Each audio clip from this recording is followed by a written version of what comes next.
You're watching National Streaming Sports, over 20 podcasts, 70 shows, and a 3.5-star rating on Roku TV.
Hello, everybody. Hello. Who's here? Who's here?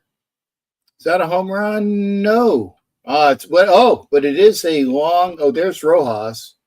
He's charging around third. He's home. He's home. It's another run for the Phillies. Thank God. It's bottom of the eighth. Philadelphia is leading the Washington Nationals. Rojas was on first base after a single, and I don't know who doubled off the it was let me see if I can see it. Is it JT? It was almost caught, but it wasn't caught. So there you go. So the Phillies get another run because Rojas can fly. Yep. He was like almost to second base. We saw that the guy dropped the ball and then he charged on into home. So Phillies down winning 4-2. And the Phillies need to do something. They've been sucking for a while. Want to say hello to everybody out there. Noggin Boss. These are really cool hats. And I would be remiss in saying that, it's fantastic that the Noggin Boss brand gave a bunch of these out to folks that were over at the draft. Love to my Dory. Love Dory. Yeah, that's me in the picture with her. I love Dory. She's such a sweetheart. And so I got to give props to Noggin. Was it Noggin Boss? I'm pretty sure. And thank you there, sweetheart, for being positive with me. I am over there on Instagram. If you are on Instagram, if you're watching, come on over to YouTube. I put the link up. And in fact, you know how when you get off a flight and your ears are still like stuffed up? My ears are still stuffed up. That, I mean, literally, I wasn't kidding when I said basically just got home, literally. Literally. Because I haven't had a chance to talk about the draft other than some comments made at the draft. And I definitely want to thank my friend Angelo. Shalom to you there, Bishop. Good to see you there, brother. I want to give props to, and I don't want to forget anybody. Man, I know I'm going to forget people. But Angelo and Jeff, and there was a whole slew of others. Those are the people that, Twan I remember, and Chris I remember, and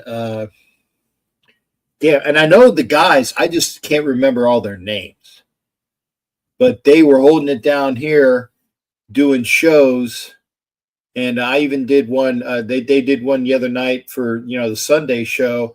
I was at a really nice restaurant in Appleton with the folks that I got a chance to stay with. They are Steampunk's sister and his sister's boyfriend.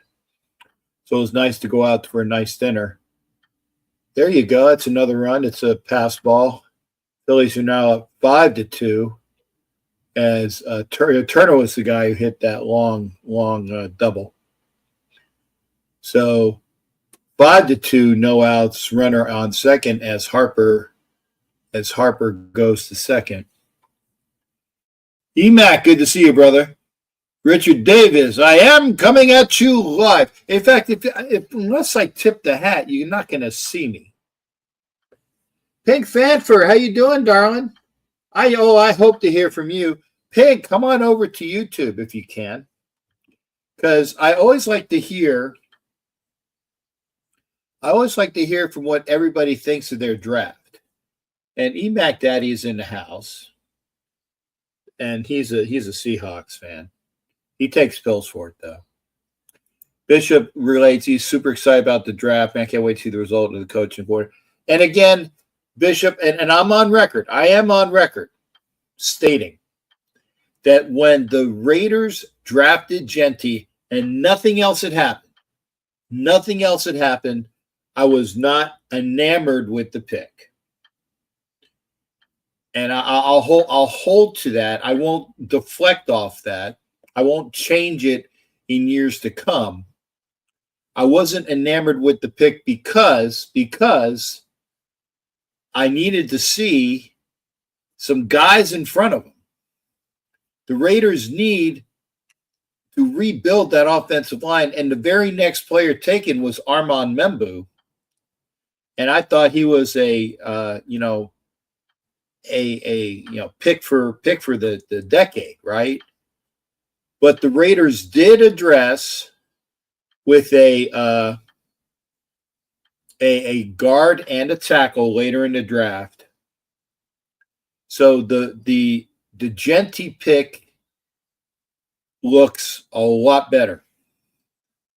And Bishop said he went crazy. I mean, again, it's not a bad pick. It's not a bad pick. But when you see it just singularly, when there's so many running backs in this draft. Ralph is in here. How are you doing? Capitan Rafucho is in the house. Yeah, I almost always have trouble in traveling. It's not a game day, and I consider it like a game day weekend. It's not a game day weekend unless I have trouble in travel. And they did fuck up my scooter. They put more scratches on it. But I didn't go after them because it was in the same area they had scratched it before. So basically, I gotta take the scooter. I gotta take the scooter back to the guy that does all my artwork and have him detail it a little bit more. And I will say this: until or unless I should say unless there is an event that is a special event, I am retiring the scooter that y'all saw from air travel because I'm going to be getting, or I should say, I got a power chair from the VA. So that will be my travel vehicle. Pacific Northwest, Mark, good to see you there. Salute to you as well. But if I can keep the scooter in my possession, basically, if it's on the back of my truck or in my trailer, that's when I'm going to be using the scooter, i.e., if I go to Canton this year, there's an if. If I go to Canton this year, I'll take the scooter with me that way. I'm thinking of probably driving. Again, I got to see when the schedule comes out. Driving to New England, driving to Philly, driving to Washington, and driving to Houston. I will be driving. I will have my scooter with me because then the airlines can't fuck it up anymore. So I'm here because I've had a chance to listen to some of the talking heads, basically our guys on our channel, talking about what they were saying. And again, yeah, a lot of people are really, really just stoked about the Genty pick. I am, now that I've seen what we've done.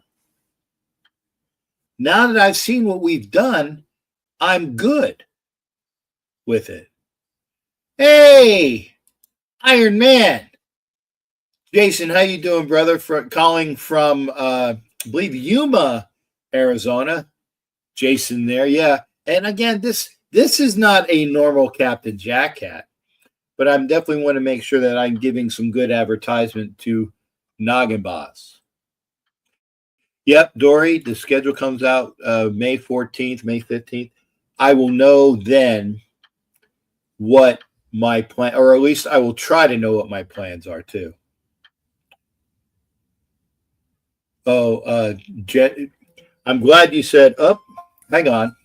We're getting a call from Hollywood. I'm gonna answer this. Hey, you know I'm on a show, right?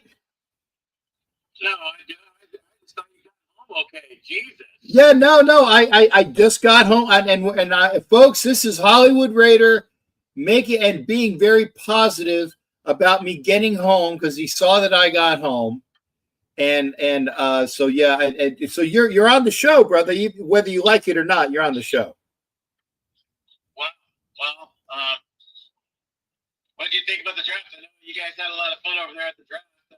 We were over at the Lounge, had a good time over there with Max Crosby. He showed up with JPJ. Yeah. Showed up with Hankins. Showed up. Christian Wilkins limped in. Brace on his leg.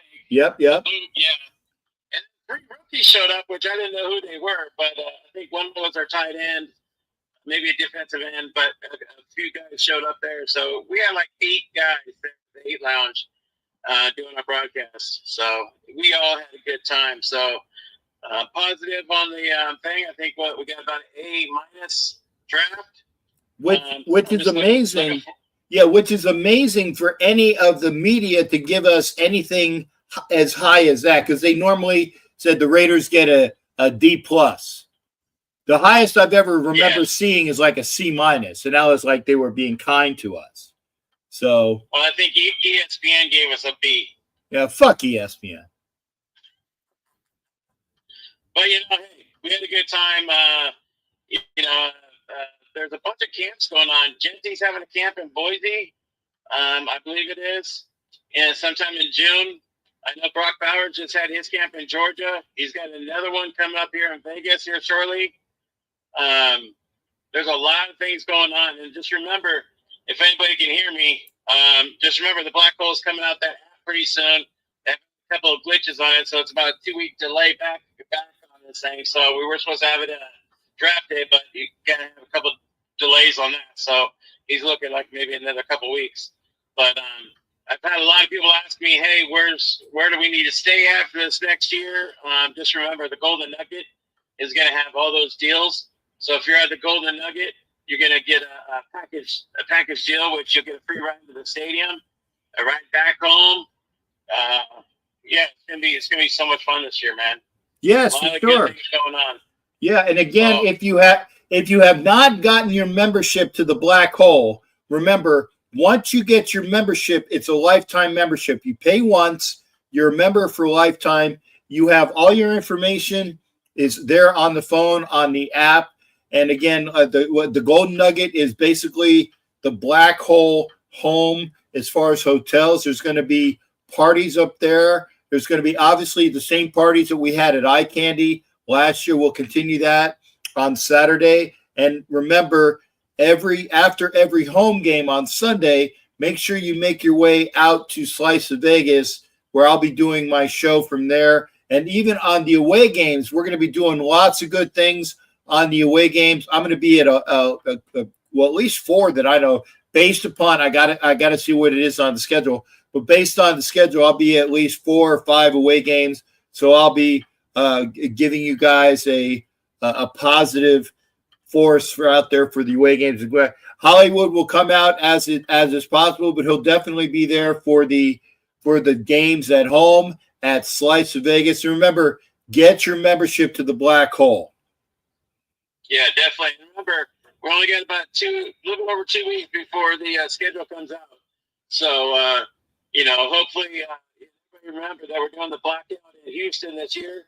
But a lot of people are going to other games this year too. So I think Washington's a real big game that everybody's going to, and just go out there and support the team as much as you can. If you're going to go to any home game, we recommend that you go to the home opener, because down there on Fremont, it's going to be a blast. We're going to have the black carpet coming out there and a lot of fun stuff going on there.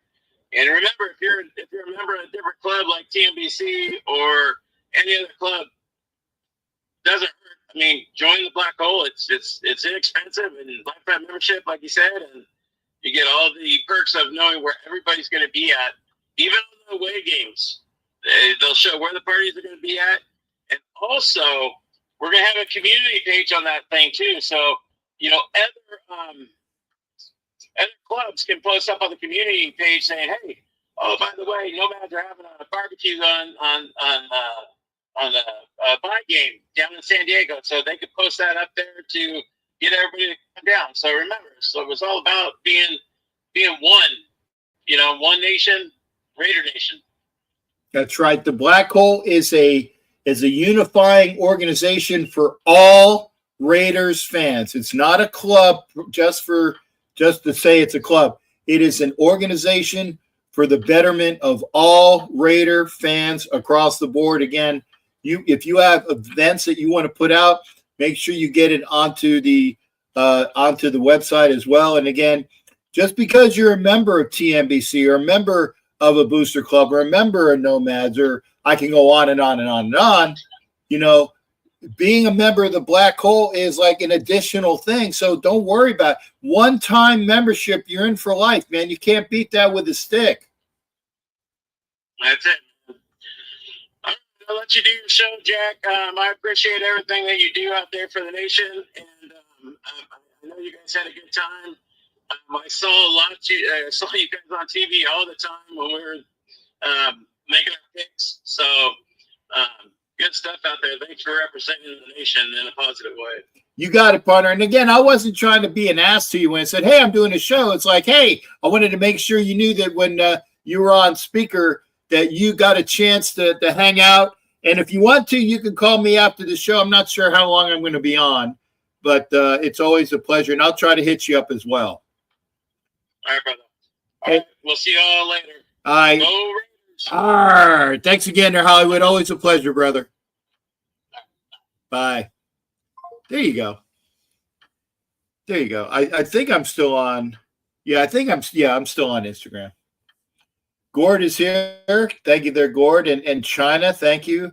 Welcome back, man. It's been a long time coming.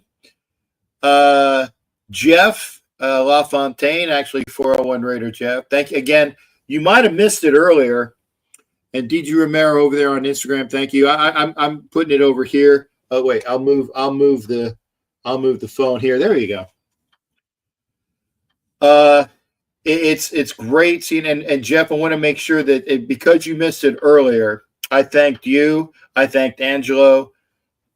I thanked the guys that were on, and I couldn't remember everybody. I just remember Twan and all the people that you were doing broadcasts. It might not have been on my channel, but you were doing broadcasts, and some were on my channel, and I appreciate you doing that.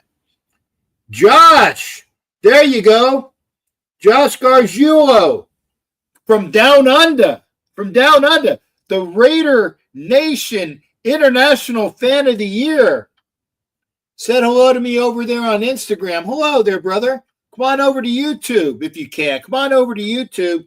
You're just getting one view. You're getting the side view. Come to the YouTube channel and pop in. So there you go. Bishop's over here as well. And again, thank you for being here. I can't wait. And here's some inside scoop. Don't be surprised if the Raiders are playing in Australia in a year or two as their international game. Don't be surprised. So I got that from a good source. So Josh, if you have a chance, go to the YouTube link is in there, but just go. Hopefully you got the channel. Captain Jack Rackham Levy, that's the channel. Yep, I tell you what. And again, the bishop knows about clubs. He had clubs. And again, thank you there, Raider Jeffs. It was a pleasure. And always fun. Oh my goodness. Rojas made an error. He does not do that. He's one of the better outfielders there. Curl up Pandy. 68 is there. Yep, we'll see you out there, John. Like I said, I'm going to well, okay. I wish and hopefully will be going to Australia when that happens. It depends upon if I'm, still up and down. And you can always try to plan, but it's just a matter of you got to do it. By the way, it's the top of the ninth here. The Phillies are up 5-3 now. Runner on second. One out, and how is that? How is that safe? It was a high throw, so now there's a runner on first and second. Trey Turner had a high throw. Yeah, it's expensive. I get it, Bishop.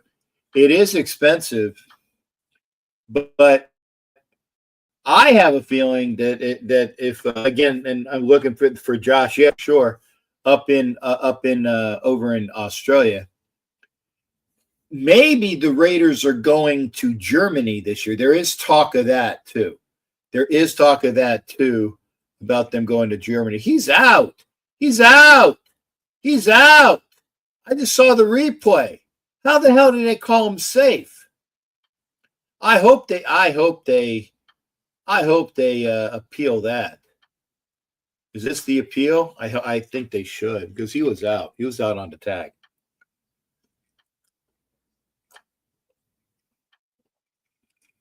So there you go. We've heard from me. We heard from Call Stans. That's bullshit.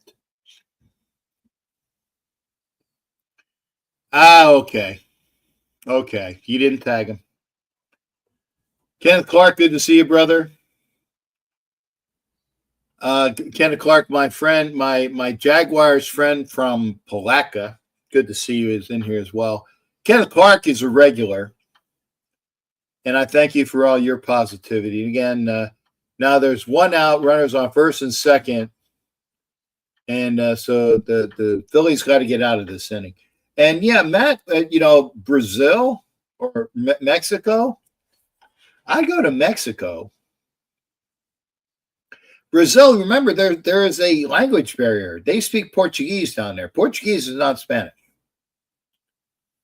Portugués is no español. So there's a difference there. And Anthony Cano, Raider Nation for Life, thank you for that over there on Facebook. So I'm home. if you want to talk about the draft, if there are things that you want to talk about in the draft, I'll put the link up because I'm here. This is an extra show. I mean, normally you don't see a show on Tuesday, but I would like for your thoughts on the draft because again, I haven't had a chance to see everybody and do that thought on the draft. Los Melosos? Yeah. Are you a member of Los Melosos, Matt? They're a good group too. Okay, I'm going to put up the link. I know that my boy EMAC Daddy is going to talk about his Seahawks. There you go, Anthony. As a Citrus Heights, California Black Hole member, I think they thank you there, Anthony. If you want to hit up the link though, you can actually come on board and do that as well. Oh, was that a tip? Foul tip? Oh, it's a strikeout. Okay, so there are 2 strikes or 2 outs. Runners advance to second and third, so that's a wild pitch. But there you go. Thank you there, Anthony. You can hit up the link, come in on StreamYard, talk to me about what your thoughts were on the draft. So 2 outs now. Runners on second and third. Phillies up 2. So and the winning run is at the plate. This is a big bastard. Who is it? Nate Lowe. Or Nathaniel Lowe. I'm not sure if he goes by Nate, but I put the link up. Oh man, dude, that was a strike. We're still a bit short on free safety and maybe yeah. I tell you, Matt. I do like the pick that they had when the kid was a cornerback. There are enough backs back out there that maybe they're going to do like corners, nickels, things like that. And Sheila was saying, did you see my post from Saturday about the weather? I'm not sure. Hey, Mike. Good to see Mike Gutzler's over there on Instagram. Come on over to Facebook, or sorry, YouTube, Mike, and bring your missus with you. Uh-oh.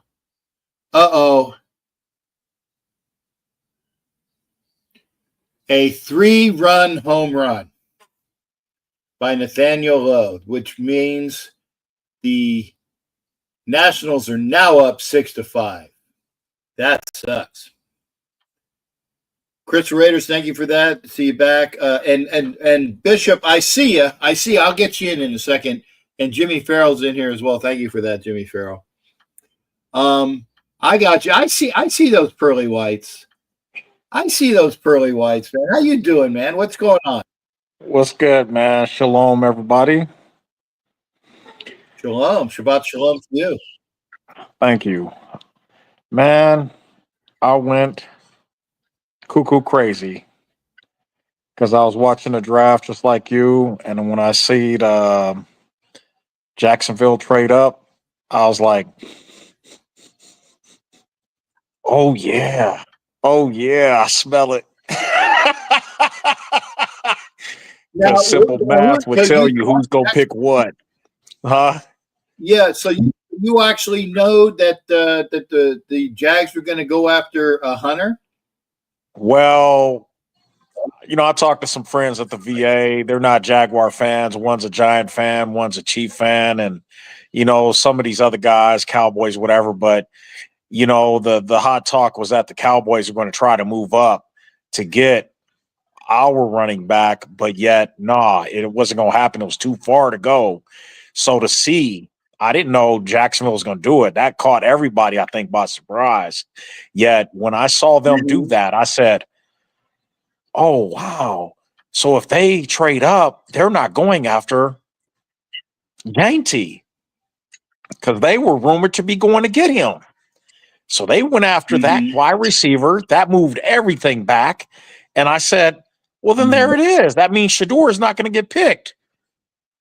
And that's a whole nother conversation. But, yeah, I am just elated because for the first time in many years as a Raider fan, if you just sit back and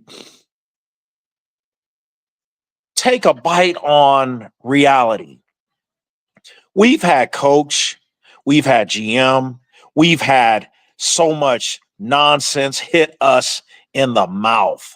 As a Raider fan, we've been taking it for what, 30 years. And finally, what it feels like, no, it's actually reality. The coach and the GM are on the same page. Oh my goodness. Mm-hmm. So now the draft makes sense. And if you really look at it, let's take a look at just a few of these things. The running back, he good. He's real good. He's solid. The other picks, the physical wide receiver, Beck, if I'm saying his name right, he's lights out. I've heard it both ways. It's either Beck. Yeah, I don't know. We'll figure that out once we get to training camp. But let me get there now. Now, physicality, it takes what, 2 to 3 guys to bring him down. I love it. Yeah, I love it. And the guy's got heart and grit. You can't buy that at the grocery store. Now, the whole thing about going to match Kansas City and any other team, but especially Kansas City and those teams in our division, we go get a guy who runs a 4.3, who is 6'5", 205 pounds in Thornton. You're talking about my boy. He can catch. Yeah. SEC, UT. I know all about Thornton. I know all about JJ Peggett because they're SEC guys. Those are the guys I know about. Yep. And let me just say something to everybody. We have gotten snubbed with Ruggs, but that is not these kind of players. These kind of players are going to be coached by a coach who's got wisdom coming out of his eardrums. And the other part about this whole thing I love is the fact that the GM, he ain't playing. He said, I'm not just going to get guys to fill the position. Come on. He said, I'm going to get guys who what? Don't just fill the position, but they are elite in their position. So he ain't just going to get guys. Damn what the scout told him. Yeah, that's nice, but I want the guys who really want to compete and win, who want to play the game. And when you look at these guys, they got all of them remind me of guys like we would say in the draft. How come we didn't get him? Oh, how come we didn't get them? Damn, getting a big name. That's nice. Well, I was looking at Howard and a few of these other guys too. So what? We got a cornerback with speed and he's got skills. That's what you want. You don't need the big flashy name and all the get up stuff. If you just get the guys who want to be a Raider, I'm going to tell y'all something. I love the picks they got. I love the offensive line. When they did that trade back and they got them, I said, no, there it is. There it is. Okay? There it is. They not playing. They want to be physical. They want to run that ball, that defense. Ooh, and we got a safety back there, y'all. That guy just loves to hit. Knock the ball out. It's going to be great. It's going to be great this year. And I can't wait to look at my 70-inch. And if I get the blessing to go to a couple of games this year, wherever it comes from, that's great. Hallelujah. And I'm going to tell you something. As a Raider fan, I'm going to be 52 next month, excuse me. I was wondering, I told my wife, would I still see a Super Bowl in my time? I wasn't quite sure. But the fact is, I mean, they look like what the coach said when he got interviewed when he came to the Raiders. He said, the reporter asked him, says, "Oh, are you here to rebuild? Maybe in a couple years?" He said, "Hell no. I'm here to win now. Mm-hmm. And if you looked in his eyes to see what he said, a man at his time, he ain't got time to play around. Mm-hmm. Come on now. That team is getting ready to get built to win now. And we've got the best tight end in the league. We got some pieces that we just plugged in. Jenkins is coming back along with Crosby to be healthy. So our D line is going to be straight with these additions. And the guy that we got from South Carolina, yeah, he could play. He's got heart. He's probably got more heart than anybody else is playing on that D line. Now, if we can just address the kicker to stop missing field goals, come on, because that's his one job. I think we'll be all right. We can compete. And we got enough guys at quarterback now, and that young kid we got. I watched the tape on him, and I'm like, why didn't nobody else get him? Who, Miller? Yeah. Yeah. Because and of course, I was looking, and this of course they have to have the fuck you analysis. He said the Raiders will rue the day that they took Miller over Ewers. I'm like, that's your opinion, and we'll see if that's right. But I mean, I know they're a quarterback factory. So the did fact they is say that State, when Mahomes got drafted to Kansas City? No, they didn't say that. They didn't say that to the Chiefs when they drafted Mahomes in Kansas City or any other mobile quarterback that was drafted at any other team. They never talked that or said that. But because we wear the black, come on.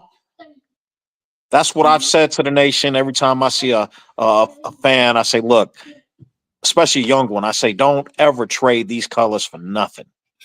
Because wearing this, you're going to take your lumps and bruises and beat downs and all of that.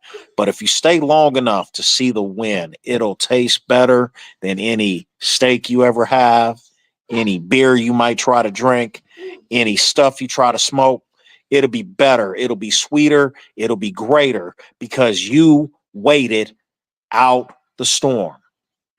Forget about what they talking about on ESPN. So what? Half the time, them fools don't even care. They walk out the studio laughing. I'm still getting paid. Well, it wasn't the ESPN, although ESPN gave us a B. It was one of those clickbait things. The six mistakes that the Raiders made, and the first one was they picked Miller over Ewers. Okay. It's style. It's a style thing. You notice that the Raiders didn't pick Will Howard.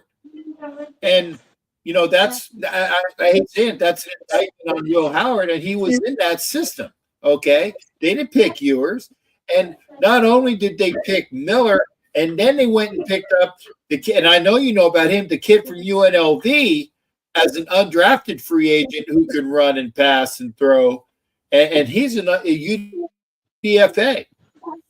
So the system that the coach is running is called an RPO. I know that there are people. Yeah, go ahead, Captain. I'm sorry. Right. And they're getting ready for guys that can work that system. What happened? They're not going to have statues back there. So if the fan base is worried about O'Connell, well, guess what? The guy we just drafted has got his accuracy, but this guy has wheels also. Look at the tape, y'all. If you see this guy on tape, you will understand this is a run pass option system. This ain't stand back there and let me guess who I'm gonna throw the ball to, happy feet. Them days are gone, at least for the next 3 years. We got and shame on you for poo-pooing AOC 12. He is a better quarterback than people make him out to be if you give him a line and give him time to throw. So he might be gone. He might be trade bait. He might be traded. But you know what? I will take him with what we know about him. As they improve the offensive line. There's nothing wrong with AOC 12. Yeah. I mean, at the end of the day, I'm not a hater on him by any means. I like the guy. I wish he can be on the team somehow, some way. However, I think what's going to happen is the system is going to end up washing him out because of the wave and style they want to play. No hating on anybody, but if you don't fit it, like the coach said in the beginning, I have no problem letting you out of here because it's not a good fit. If you've made a business decision, this team ain't for you. You know, and I like that attitude because that should be on every team, but especially for us. We need that. We need that more now and every day and 6 times on Sunday. Come on.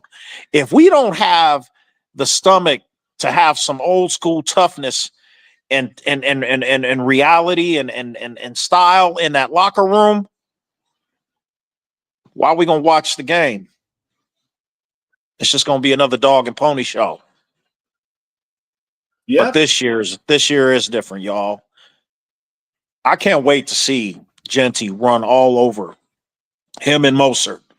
Run all over whoever we face, especially in our division. I think we got a shot to challenge for our division, Cap.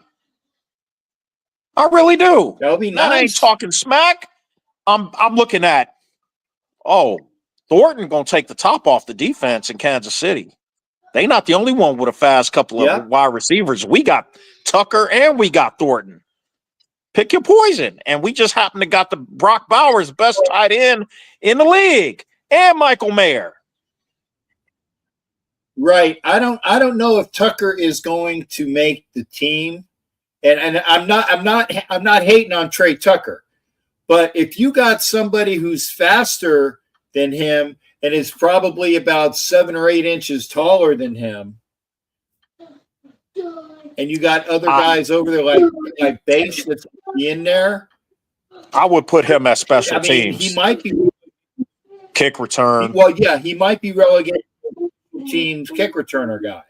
You know, that's what I see him until such a time that Phillies won.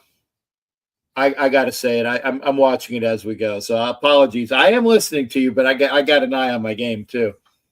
On a last time pitch. I checked, my Dodgers are still world champions. So until then, and you know what? Who here will see the Dodgers before you? That'd be me. So here, there's your little Dodgers. Oh, we still the champions until anybody dethrones us. Yeah, this year. Yeah, but we gonna see. We gonna see. but again, Thornton, the guy runs routes. His ability to catch the ball, I paid close attention to. He catches it where he's leaded. And so Geno will be able to throw the ball over him for him to go get it. Yeah. No defensive back they're gonna have to play way back. And even then, one slight move will get him wide open. And I love it. That looks like Tyreek Hill with height. Okay. And I don't care what it looked like. We about to smoke some people. They better be ready to score with us because we got weapons now. And I love Besh.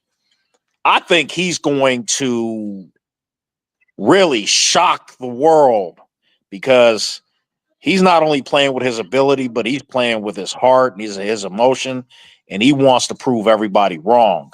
And I love that. His brother passed away. God bless him. May he rest in peace. And I know that it is hard to lose someone, but when you start to play with that held inside, Right. that takes the athletics out of it. That's a lot more. That's a lot more. Yep. And I love our running back. I think he's just gonna become something that we haven't had since Marcus Allen. Okay. We've had some good running backs. Wow. But I've not seen this. Okay. The elusiveness, McFadden, he had some of it, but he's not this guy.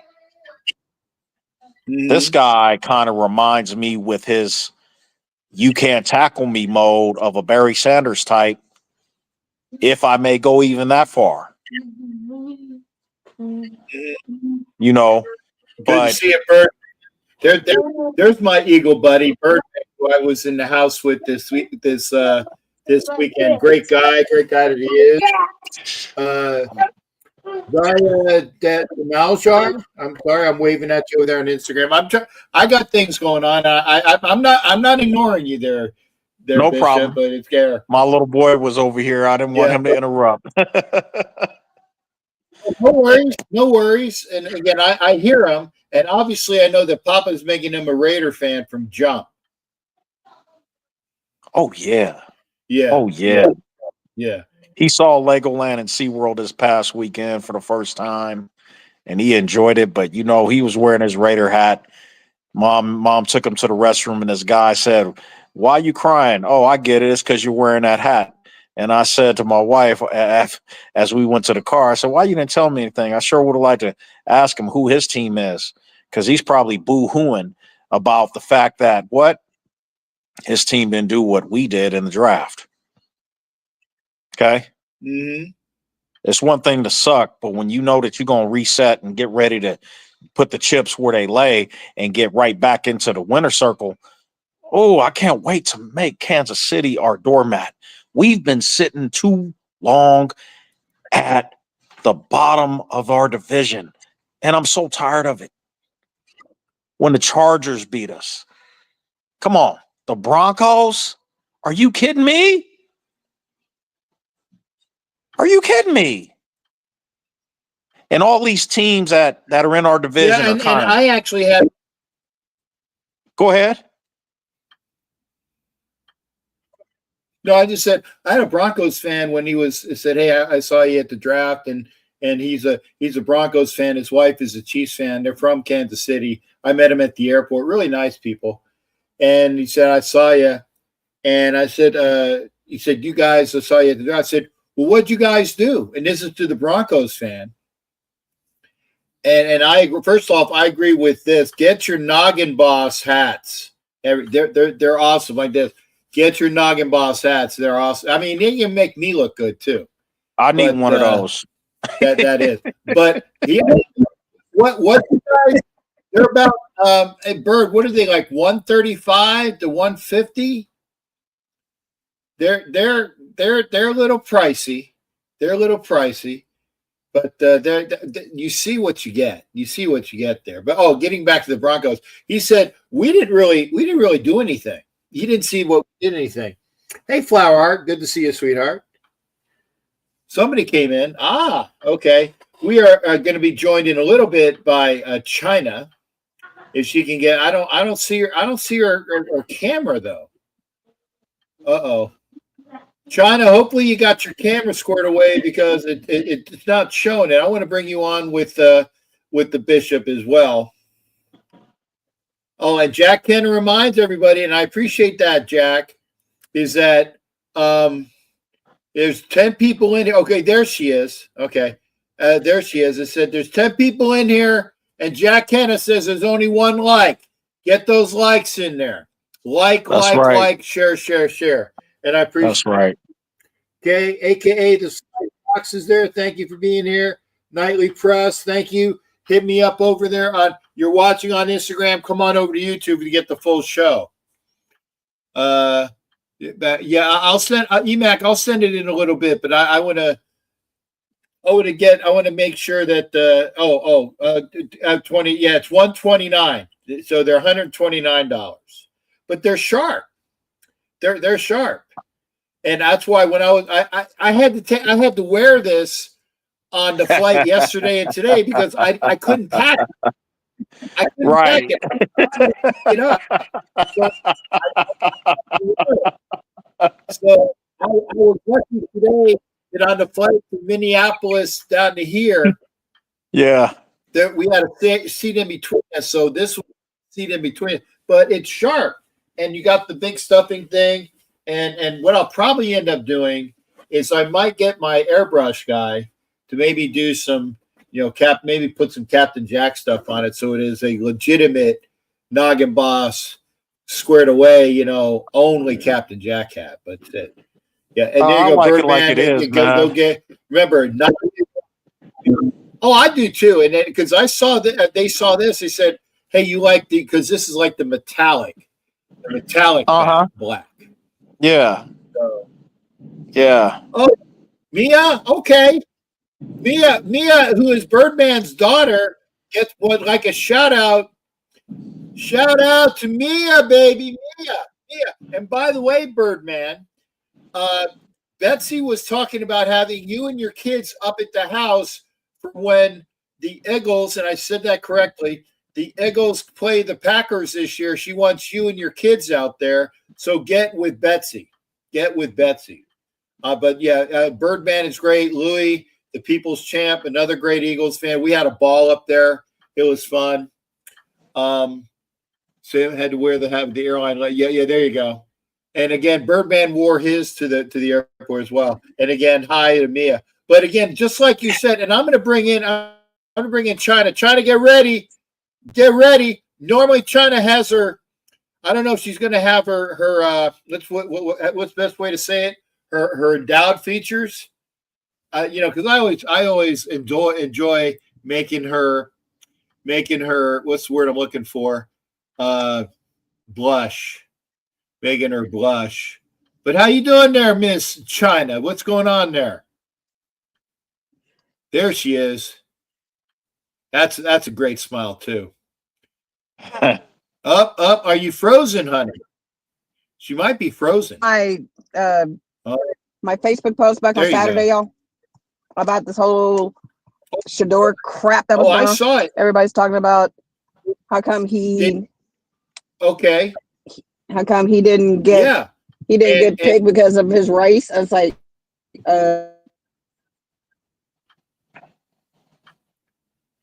yeah. While she's getting signal there, I just want to add something here. I think it has a lot to do with the stuff that came with him, and I'll just point it out. A lot of the kids who got drafted came from humble backgrounds, meaning they didn't drive up with the Bentley.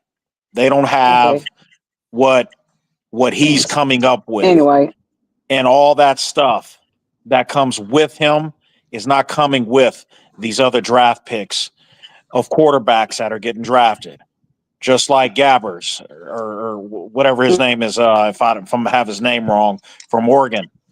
The whole thing is, and I don't know why they drafted him and him. That didn't make sense to me. But okay, it's just something there with respect to how he is and him not being brand new, if you will, to the NFL. There it is. Where the other kids are being brand new. Coming to the NFL should be a privilege. I get it. I understand it. I never played for it, but I get it.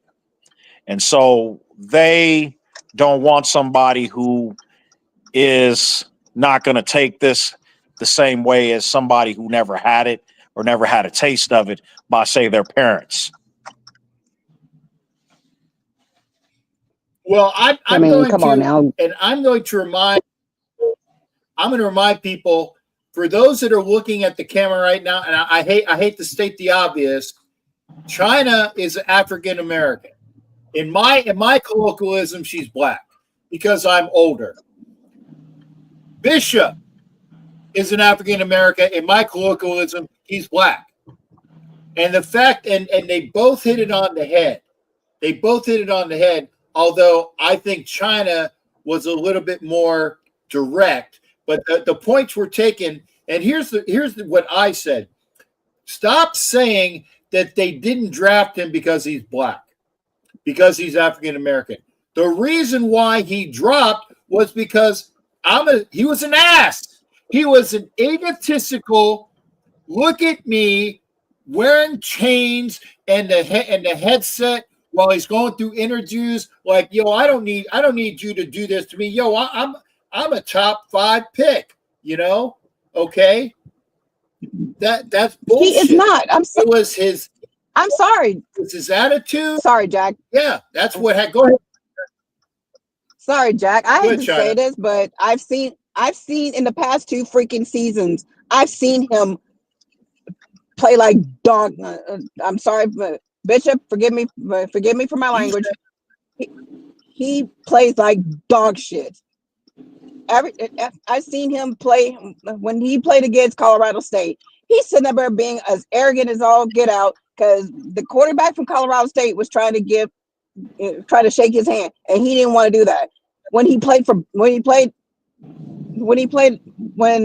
was a game they played against Baylor, he was an arrogant ass. Any team out of the Big 12, they don't want to play. They don't want to play Colorado because of him. But I'm looking at his brother. His brother is actually I see his brother Shiloh doing something. But Yeah. Shador needs to get his act right. I don't give a damn what race you are. Look at Dak Prescott. Dak Prescott from Dallas got picked in the 4th round. Well, okay. Well, can I interject for just a moment? Go ahead. See.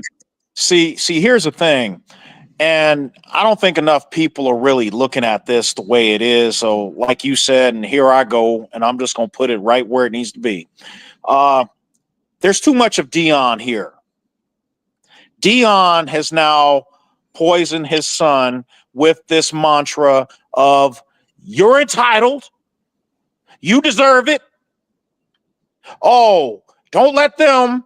Oh, if they try to this, you're a Sanders. That's why. Exactly. I agree on that one. And Sanders, Shador Sanders, is an exact replica of what not to do as a father. I don't care if you're a baker down the street at the grocery store. If you're a plumber, electrician, a carpenter, the colonel, the yeoman, I don't care who you are. If you're in my position, don't do it. Do it. Because you need to teach your kids how to be humble, right? And that's what's wrong with the schools today. Humble and respectful to your elders. Not just to the parents, but that's why they say it starts at home. Because if you don't tell these kids something, they go out here and they shooting the teacher, they raping the teacher, they beating down the kid, killing them. They doing it right here in Vegas. Right here in Vegas. Okay? Young kids going to prison. And this is why, if you don't tell these kids the truth and think that you can just give them cars and all this flash and stuff, not today. Not today. Not in my house. That's why Jeremiah in the book of Jeremiah says, as for me and my house, what? We will serve the Lord. Serve the Lord. Not maybe. Now I'll think about it. But we will serve the Lord. And if you go out here and want to live in the world, that's what you get, y'all. That's what you get. Okay. Let me stop you there, Bishop. Okay. At they just got done doing a trial against a kid from Belton High School that outside of Killeen that stabbed a fellow student. He pleaded guilty for manslaughter. He's still on an ankle monitor. His sentencing is not until June. A little 14-year-old girl got stabbed at not Maynard Middle School, was it Smith Middle School in Killeen 2 weeks before spring break by another girl who had a knife in her hand. That's forward that another about 3 weeks later. A young kid, a kid from another school out of Frisco at a track meet stabbed another kid. And I'm hearing all this bull that their parents are getting GoFundMe pages for like umpteen hundreds of thousands of dollars for a new house and whatever. Dude, your son or your daughter just killed somebody. This took a life. This took a life away. You're going to freaking jail. Right. And then I seen another thing that happened. I think it was a shooting over at Wilmer Hutchins outside of Dallas. That's the second time that school got hit by a school shooting. All these school shootings around here, all this mess right here. Why in the hell are you? If that was my child, you're going to jail. If you're doing some stuff like that, you're going to freaking jail. No ifs, ands, or buts about it. I'm one of them old school mamas. And I see all these kids. Every time I go to the freaking mall, I see these kids just running around doing absolutely nothing, terrorizing people. And I swear to God, if that was my child, I would have embarrassed them in front of everybody. Damn CPS. Right. Right. Because where can you at home? Where can you live and be safe? And we're talking about sports, y'all. Again, this sports program, we're talking about sports and how kids get twisted and their minds become, manipulated into thinking they're bigger than the education, and the teachers don't mean anything. And where it all supposed to be battered down to is respect your leaders, respect your elders. But that's gone out the window in recent years. And we don't have no say so. And that's why, if you really want to look at it, let's look at it. Dallas didn't want Dion as the coach.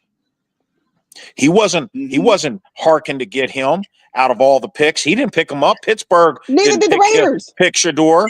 No, Crosby was saying, "Hey, you never know. You never know." And he knew he wasn't coming to the silver and black because why? They need decorum in the locker room, and they need a culture, not a camera show, Pete Carroll won't take, not a reality show. Right? That's not gonna happen here. Pete Carroll ain't gonna tolerate that. Right? May I interject? Okay. Yes, sir. Ruben and Sharif, and yes, I read the comments. It is not about the fucking color of your skin. I don't want to hear shit about Sanders versus Manning. Okay? Eli and Peyton were cocky, but they weren't to a point where they were blowing people off in the interviews because Archie had them in the right state of mind. Yes, sir. No, sir. 3 bags full, sir. What do you want? The attitude was there positively with Manning's. Shador came in and basically said, I don't need this shit. He had his earphones on, listening to people like, yeah, fuck you. Yeah, well, he didn't say fuck you because, again, he doesn't curse. Get it. But here's the thing. His attitude dropped him. Yeah, it's a doggone shame.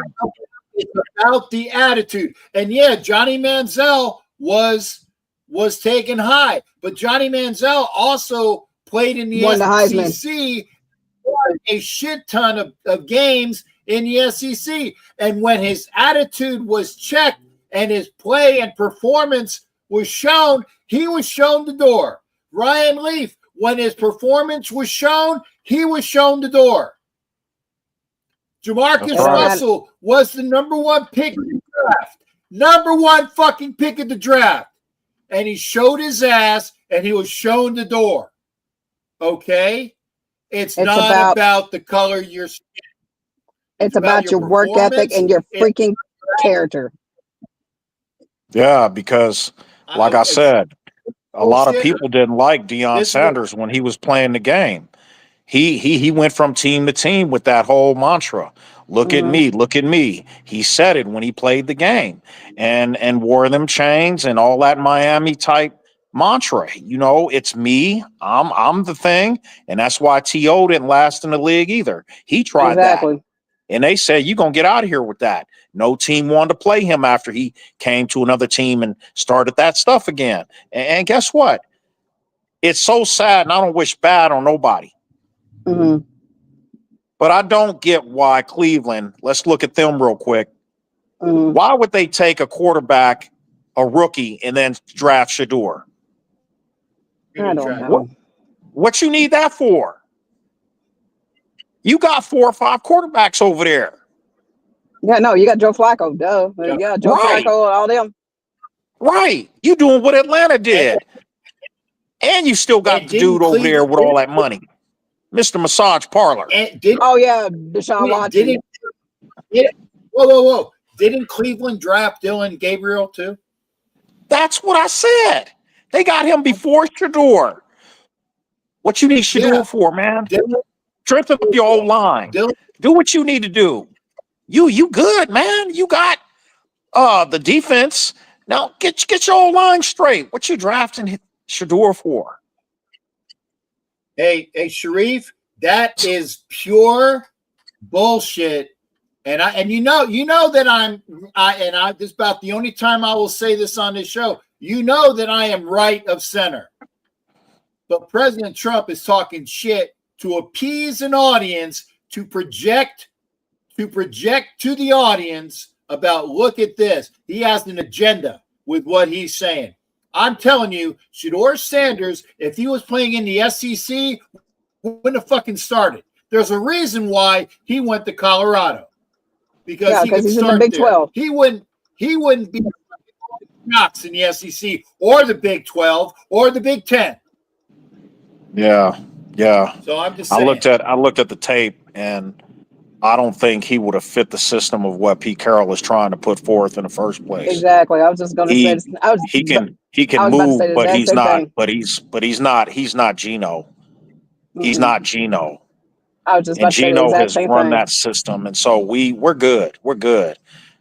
Thank God we dodged a bullet and didn't get him. Hallelujah. Come on, somebody. And at the end of the day, Shador Sanders, and good luck out there, because in that division, you're gonna kiss that turf. Exactly. And then I can see Myles Garrett giving him like 20 rats of shit, but his arrogance. Because if Shador was playing at A&M, you would not like it there. You would, right. We'll see how long that lasts. I don't think they're gonna get through training camp. I don't think so either. Again, I don't see that coming. Because all of y'all in the comments section are saying that this is a political, racial commentation. It's not.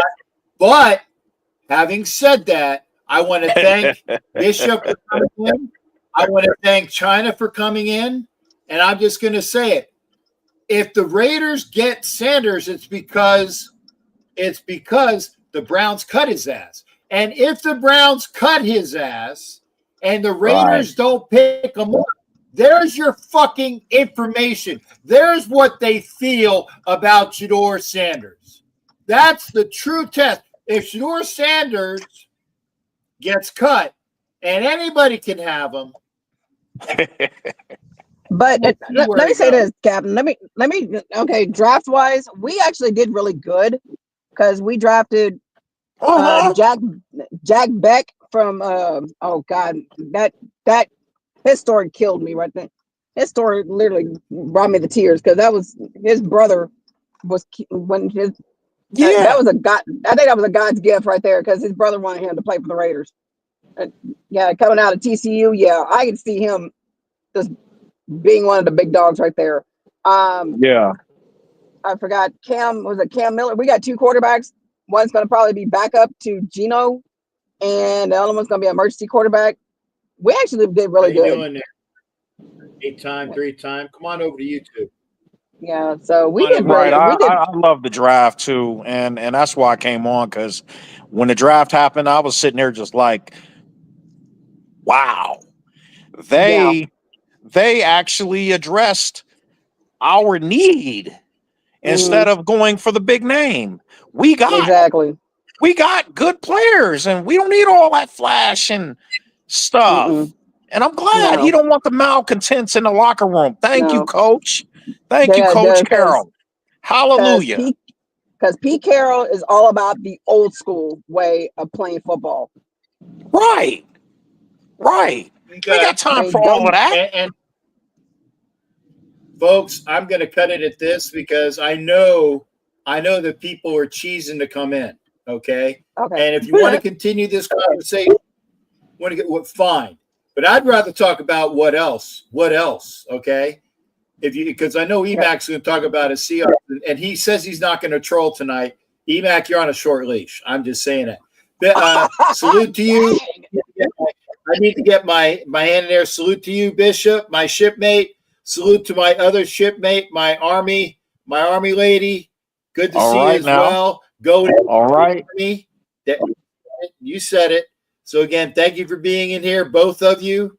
Oh yeah. And it's not perfect, Sharif, but it's a lot better than it has been. Okay. Ed Winchell, come on in. Come on in. And Emac's going to come in. And I say thank you to both of you for coming in. Trust me on that. Y'all take care. Bless you. Yes, sir. We will. Shalom. Bye-bye. Bye. Oh, Shabbat Shalom. Good night. Goodbye. Good there night. you go. Bye. That's Bishop. There's China. Good night to you. Love them. And Sharif, every year it's not perfect. I want to hear this. When have I said, could you say Raider fans, inclusive, everybody? When have I said they were perfect? And there you go. And Ozzy said it is. That's why we drafted Tommy Mellott. Tommy Mellott is our version of Julian Edelman, in theory. Yvette, thank you for being in here. Thank you for 8-time, 3-time. Come on over to YouTube. Please come on over to YouTube. Sharif, I never say the draft is perfect for the Raiders. Never. But the draft last year, the draft this couple days ago, it's great. Anthony Akano, thank you for being here, shipmate. Peace out to you as well. Blessings to you over there. It's never perfect. But this has probably been the best draft that I can think of. And Sharif, you can come on in. I'm just sick and tired of people saying that it was the Raiders' last word that have been very. I get it, Ruben.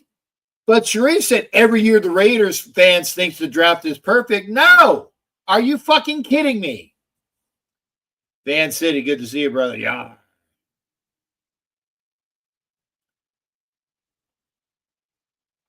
And not just the guys we drafted, it's the guys we picked up as UDFAs.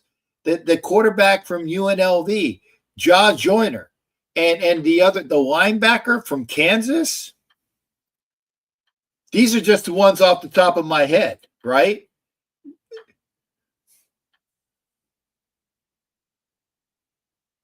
But they hit areas where they needed. Raiders need to draft a quarterback. Well, they did. They drafted 1.5 because Mellott is like a quarterback / receiver.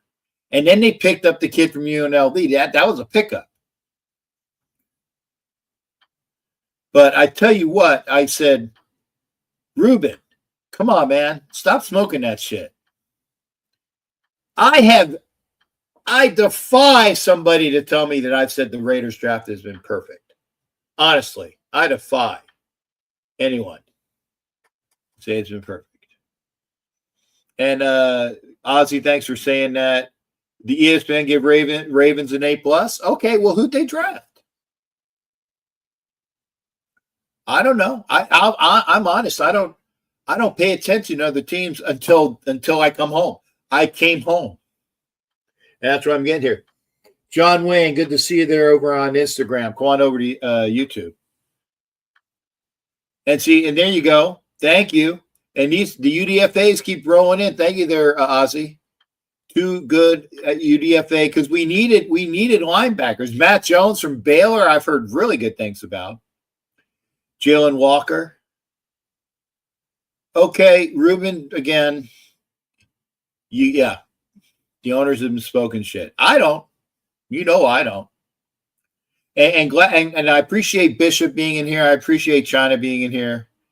And thank you, Jack Kenna. Appreciate. I don't look at what the like buttons are until after the broadcast, but I appreciate you saying that. If you like what you see, like it and share it. Sharing it is good because I like to have more people in here.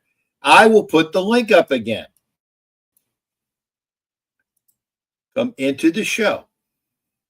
Talk about your thing. Come into the show.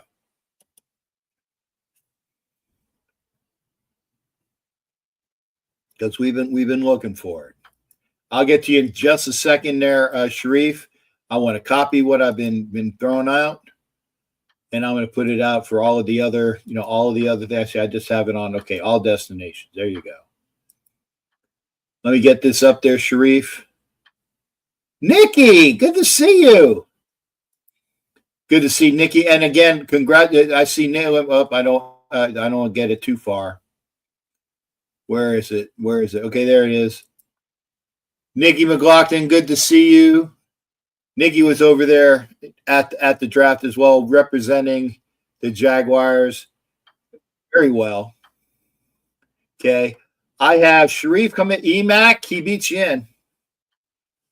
So we're gonna be joined by Black Thanos, aka Sharif Sa'ala Khan. We're gonna be looking at him first. Sharif, mic check, brother. Mic check 1 2. Mic check 1 2. Mic check. Good to hear you. You're good to go. Mike 5x5. What's up, Sharif? Glad you finally made it back in one piece. I saw a part of your sojourn on Facebook, and I'm like, damn, you must have the worst luck in the world when it comes to returning flights. And I know you were looking for a room at one point. So, but you finally made it, which is incredible. Yeah. You would have thought you were in Iceland or somewhere. And again, I appreciate. See, when I made the comment about, hey, somebody wants to put up a pirate, I was remembering from the last time before they redid the fuck you airline policy. And when I went to get out when I went out to get the Delta, and I was kind of like this, okay, so I'm getting a flight tomorrow, okay. And what am I going to do this evening? Any accommodations? And the first words out of my mouth is, yeah, here's your choice. And I'm like, fuck yeah. So apparently, because of all of the bullshit that has gone through with the airlines within the last 2 years, they put me up in a Hilton, which was good. So I got my Hilton points, and I got $24, 12 and 12 on vouchers. Wasn't enough for food, but at least they put money towards it, right? Yeah. So that was good. And so I'm very happy about that. So yeah, I'm glad. But I put that up before I knew. So I can't really, and you know what? If I hadn't have had that, I would have had somebody come and pick me up, and I would have been good to go. I'm sure, Cap. But let me shift gears because I gotta soon venture out into the night and do what the taxpayers entrust me to do in this metropolis over here. Now, brother. I heard your statements in the last 20 minutes or so with the other guests, and speaking for me, exclusively for me, I don't have to cite the quote unquote race element. The biggest offense to me is people can say, well, it's not about race, but it's not about football either. When you're just talking about sheer football potential and ability, and I stress potential and ability, that's not what this is about, because we've seen hundreds of problematic kids get drafted. Hell, Jalen Carter was involved in an accident that took a life, and he fell a little bit, but he damn sure didn't have a fall like Sanders experienced over the weekend. So we've seen that before. Character issues, da da da da. Confidence and self-assurance is not a character defect. That kid was brought up right. And the way you can tell he's not a diva is how he handled it when he was finally drafted. He could have made some surly statements, some passive aggressive threats. He could have suggested that race has nothing like that. Him and his brother and family members genuinely rejoiced as if he was the top 5 pick or top 20 pick. Actually did a dance that's known in the Black Baptist Church, since we had some religious folks tonight, which is kind of like a euphoric expression when they catch the Holy Ghost, if you will. It's a kid that don't even curse. There you go. So we're not going to visit the. And I said, I wrongly said, I updated my comment. I said, no, Shador doesn't swear. So I made sure that I heard that, Cap. Let me cook for a second, because I gotta be out of here soon, good brother. So that to me was the biggest indication. He could have pouted. His disposition could have been, for most people, the disposition would have been a lot different. He took it in stride. He took it like a man. The young man that he was raised to be.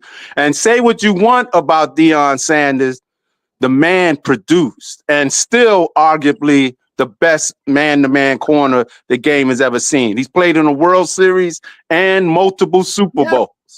So let's not act like this is some person talking out their ass or don't have a resume to back up their confidence and self-assurance. Only with certain men in this country historically, confidence has been a threatening thing or misconstrued to be a detriment.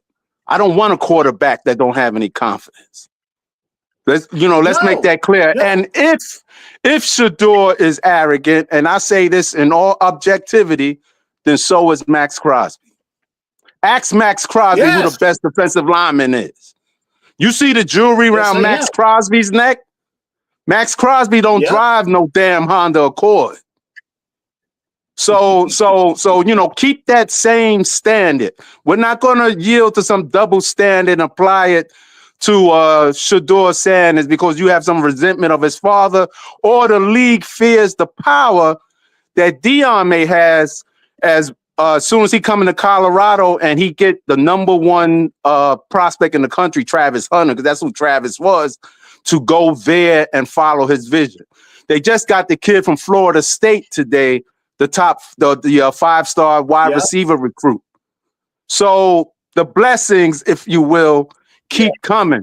So now that Bill Belichick is in the collegiate ranks and some of these good old boys and established names in college football, they had to derail that momentum Deion is getting because he resonates with the youth differently than some of these other men. He's not far removed from where they come from. He speaks their language. He understands their cultural nuances. They see his film on tape. And damn it, every year when I watch the draft, I see players, and I used to ask this like 10 years ago, how does he afford that watch? What is that chain he's wearing? We act like the draft that hasn't looked like the Source Awards in the last 10 years. And this is before NIL deals. You got it. So Sanders didn't rob anybody. Because they're getting money. They're getting kickback monies from the what do you call it? Not the donors, the alumni and the big guys there. Before NIL, they were paid off. They were paid off in other ways, which actually said NIL made it legal. Wait. But Sharif, I'm not harping on per se. I said the issue was, and if you allow me, the issue was his attitude. And when you go in for a job interview, you evoke a positivity without an arrogance. Okay, when you go in job interview and you're acting like, who the fuck are you and why are you talking to me? And again, you have your earphones on and it's going in one ear and out the other. It's the attitude there. And I said, Shador was like the guy. He was like Bo Callahan from the movie, right? Why didn't anybody go to Bo Callahan's birthday party? Because they couldn't fucking stand him. It was that attitude. That's what made him drop. And I will also say that his record as a quarterback in tough games and high games was not the greatest. I said if he played in a better conference, he wouldn't have been a starting quarterback. But having the Sanders name did help him in that respect. He's a decent quarterback, but he's not a top first rounder. He got drafted probably maybe a round below. He was probably a third round, fourth round pick. Where did he get drafted? Fifth round? Yes, fifth, 144. And Cap, we can't insult the intelligence or the experience of Dion. There is no way in hell that kid sat in a interview with headphones on his head. Dion, more than any other father of those players that got picked up the other day or drafted, understands the politics and the protocol, concerned with a NFL interview. That otherwise Brady wouldn't have spent time with this kid as much as he did. He would have wrote him off immediately. So, we're not going to act like this is some nonchalant, kiss my ass type of player. But because of people's perceptions being thrown on him, because he doesn't come from a single mama household, or, his family has a level of notoriety and wealth, that's their own projections. We're talking about, can he play football? And when he went to Colorado, they were 1-12, that's institution over there. He had no O-line for the 2 years he was there. And the run game, you notice nobody ever talks about because it was non-existent. And it didn't stop him from being the most accurate passer in the nation. And I can't remember the last time when the most accurate passer in the nation fell below the third round. I can't name that time. But somehow the standard is different with this kid, and it's unfair. And it took a tweet from the president for Cleveland to fall on the sword. Otherwise, he might have went undrafted. See, brother, when the league wants to send a message, they will do that. We know that. That's why Terrell Owens told him, fuck you. I don't want your Hall of Fame invitation now if you think I'm going to grovel and kiss your ass when I earned it on the field. That's why Kaepernick never played again. Every team had an excuse because it wasn't about football. What happened to Sanders was not about football. The last time I saw Cam Newton, who actually won an MVP, he was making $500,000 for the Patriots in the pandemic year. And with the lackluster quarterback play we had at that time, you're going to tell me we wouldn't have did well with a Cam Newton with Josh Jacobs and some of the pieces we had? So when the league make up their mind about you for non-football reasons, they have the power to do that. And it ain't fair and it ain't just, but it's a reality. So Shador never cried the race card, and I don't need to cry the race card. However, that's a prevalent element and reality in the history of this continent, North America. And some of those attitudes, some of those systemic perceptions and double standards persist to this day. That's why and I told you this a couple of weeks on your show, Kat, when people mock the Giants to take Sanders, that's not happening. They've never drafted a black quarterback. There's always an excuse. They've never had a black head coach in 100 years. And the time that Geno did start because of Eli going down, that GM was fired the next immediate following offseason. Yep. That's the Mara family, but that's their prerogative. When you go to the Giants, you understand that's how they do business. But for Brady to stay quiet like a punk, as Skip Bayless, a man with 50 years in the business, puts him on Front Street and says unapologetically, He's the reason who persuade the Raiders and others, because hell, if I'm a GM and I'm thinking about Shador, let me call Brady. He spent time with that kid. But, you know, again, Bill Belichick is a head coach now. He don't need the competition of Dion in college fighting for recruits. They got to knock him. Just a couple of years ago, they tried to change the recruiting laws because of what Dion was able to do with his appeal to those kids. And you see Travis go in. You see about four Colorado players went in outside of Shador. So if he balls out and pans out, just like a year ago, some Raider fans were saying Jaden Daniels is not worth all that. And you heard me beating that drum, you know, like Peter Chris behind, you know, and nobody would listen. Or the year before that, when Ziegler wanted to trade for Stroud and was shot down. Will we be bit in the ass again? Because we're one twisted knee, pulled ligament, one Geno Smith injury away from being right back at the fucking bottom of the AFC West with all of your great draft picks like Brock Bowers. That's the issue, Cat. Yeah. Okay, and I appreciate you coming in, because you know I'm not going to shut you out, and I'm going to bring Ruben in as well, because he has some opinions on. You know, I don't shut people out because they Cap, say you're things fair. that are. And with it being 10:30 here in New York time, I gotta get a few things together and venture out in the night. But I will be listening. I have my earbuds on. I appreciate the time, bro, and glad you made it on. Oh, yeah, and I thank you, brother. Like I said, it's always an adventure, man. It's always an adventure. You take care, brother. Looking forward to seeing you.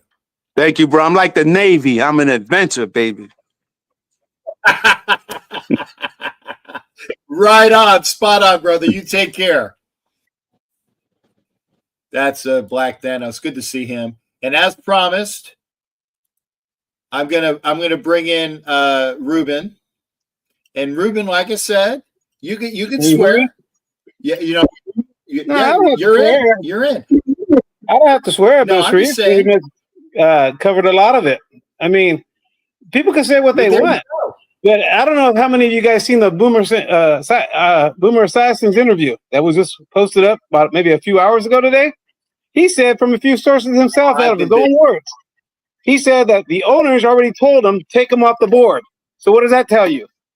And about him being cocky, let him be cocky. Wasn't Manziel cocky? Wasn't Elway cocky? All these other quarterbacks were cocky.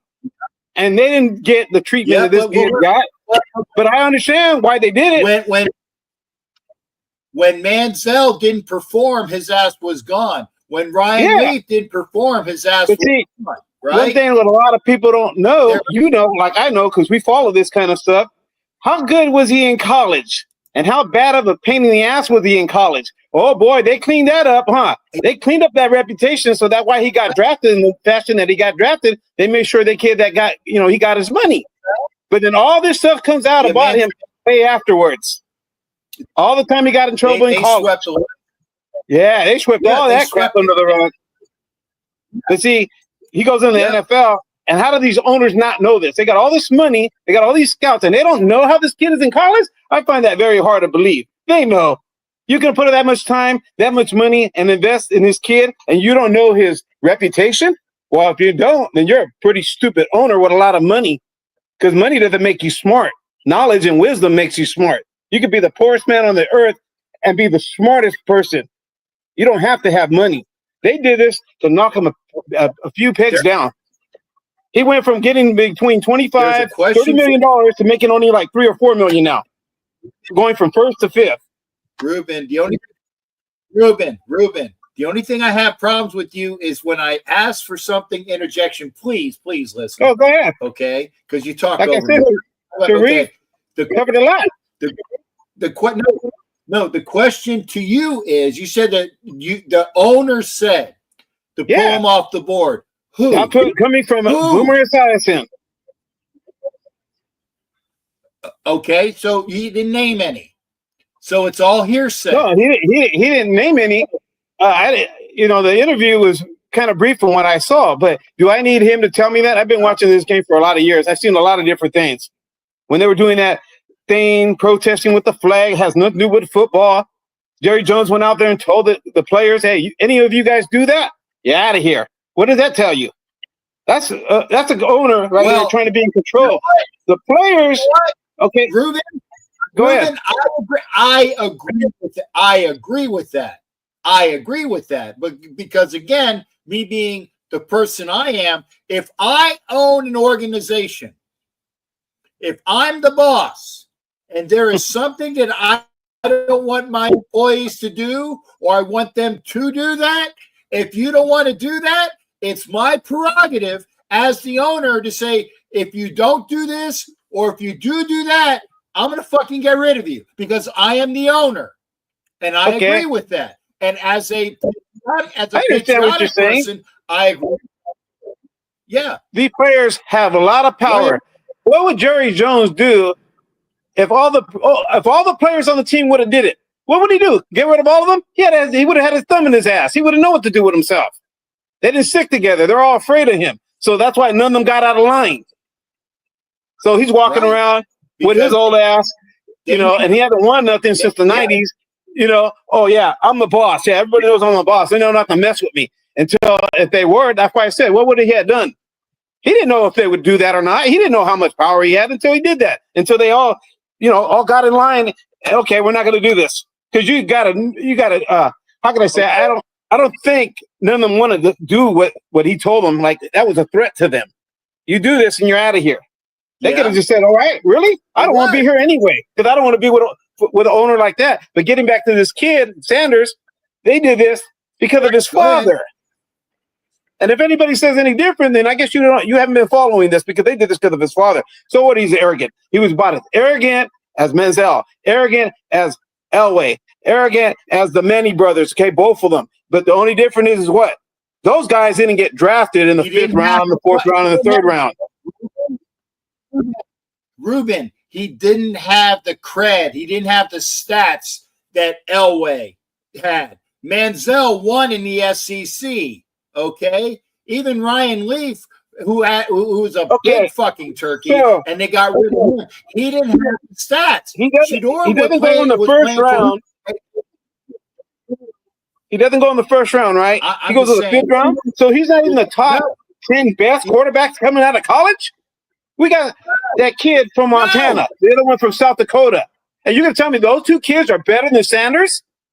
Hell, they probably won't even make the team. They just got drafted. If you're Ruben, please, if your system and Chip Kelly's running this, by the way, did Chip Kelly draft Howard, his own quarterback? No, because of what he could or could not do. Okay. Wait, Ruben, please. Go ahead. Wait a second. He didn't draft those guys. Everybody say what, and even Steampunk say want draft Quentin Ewers. No, because they have something that they are looking for, and they drafted Miller out of North Dakota State to be the guy. Okay, and the kid Mallett is going to be Julian Edelman, not a quarterback. He's a gadget guy. They drafted the guy that fit the system, and according to what they wanted, they didn't want Shedeur. They wanted the kid from North Dakota State. Okay, given that you said that, I'm not saying I wanted him on the team or not want him on the team. What I'm saying is that this kid should have been drafted in the first round. Now, we didn't get him. He didn't get drafted in the second round, third and fourth, okay? And what I said earlier about Pete Carroll, that pertains to Pete Carroll, not Kelly, okay? When Pete got hired, I already knew who he was going to get. I knew he was going after Geno. Why? All these coaches do the same damn thing. Go look at the last 30 decades. They follow a certain pattern. Every time they get the coaching position, they always go get that guy they already coached. That's their guy. That's their boy. That's their, man. They already got their QB. We better hope as Raiders fans that Geno doesn't get hurt or something happens to him because they're our number two. We don't have a good number two. Ruben. No, I ain't saying nothing wrong with that. Ruben, but that's what these coaches always do. If I know what I'm getting, Ruben, I got to mute second. I got to mute you, okay? If I know what I'm getting with my guy, and I know what his ability is, I'm going to get him. There's nothing wrong with that. You know he fits a system, and you bring him in. Plus, you know that he's better than half of the quarterbacks in the league. I'm unmuting you, sir. Go ahead. Okay, who's our number 2? God forbid he goes down. Who's our number 2? Do we got a number 2? Right. Did Terrell know who he's going to get? What about Kelly? Yeah. They don't know. They know for sure Gino is going to be the starter. Damn it. Fucking listen. You're asking me a question, and I'm telling you. Right now, it's AOC 12. If AOC 12 doesn't pan out, Miller, the kid from North Dakota State, or maybe the kid from Las Vegas is the number 2 or 3. If those are the guys that they want. And like I said, if it's the kid that we had, whose dad was the coach, he's probably going to be gone. If they don't fit the system, they're not going to be here. That's what I'm saying. Oh, and you if know Gino that. goes down, yeah. I hope he doesn't. I don't want him to go down because if he plays good, he's going to probably have, like a lot of people said, and before I even said or read anything from anybody, I watch this myself. He'll have maybe 3 years good in him, maybe longer. Who knows? How well is he protected? How well they play? How far he can get us into a season? How all the coaches are going to coach him? I mean, they still got a lot of work to do. Every year, it's the same thing. We always look good on paper. And then here comes the season and it ends up being trash. And you, like me, we've been following this team for a long time. We haven't had much to celebrate about. This young generation of Raider fans, what do they know? Have they seen them win a Super Bowl? Hell, you guys out there haven't even seen them win a playoff game yet. You and me and other Raider fans that are older. Go ahead, Ruben. I'm trying for folks on the segue. I said, for those that don't know Ruben, who's been a long time viewer of this show, this is normal. Ruben will talk a mile a minute, and I can't get a fucking word in edgewise. But eventually, I get a word in. Okay, but hey, Ruben, we will see.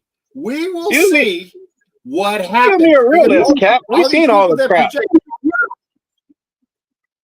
True, and we got more to see, brother. Yeah, I know. Every time we do good, all of a sudden something happens. They get rid of our coach, or the owner's in trouble, or this player or that player. It's never where we have a season where there hasn't been any kind of controversy, especially when the Raiders do good, and we all know why. A lot of these young fans, they don't know why. I mean, come on. The guy that made the Raiders a success, he's no longer around, hasn't been around for a long time. And he's still paying. He's paying for what? From the grave? Enough of this. Mm-hmm. When are the Raiders going to go against the grain and say the hell with the NFL or the commissioner? This is why a lot of people think this stuff is fixed. Oh, and that's another. And by the way, Ruben has gotten some really good stuff that he's pushed my way. I did look at it, by the way, too. And he's got some good stuff about the fixing and the gambling, things like that. Entertaining and good, informative stuff. Ruben does have some good opinions, and he does have some good things he's throwing at you. And if I could talk to him, it'd be great, because I can't fucking talk to him. Ruben, I love you, brother. I'm gonna let folks on. It's good seeing you. It's good seeing you, man. You come on in anytime. I've just been busy. That's all. Even when I don't come in, I've been watching when I can. I know, and I appreciate that. I know you're watching. So overall, I appreciate that, brother. We did good in the draft. I like who we got. I'm glad they got the running back. When he went and when he went to go visit the facility, I told my brother, they're getting him. Because if not, why they haven't even come over here and wasting his time? They better get him, because we need a running back. We were like dead last in running.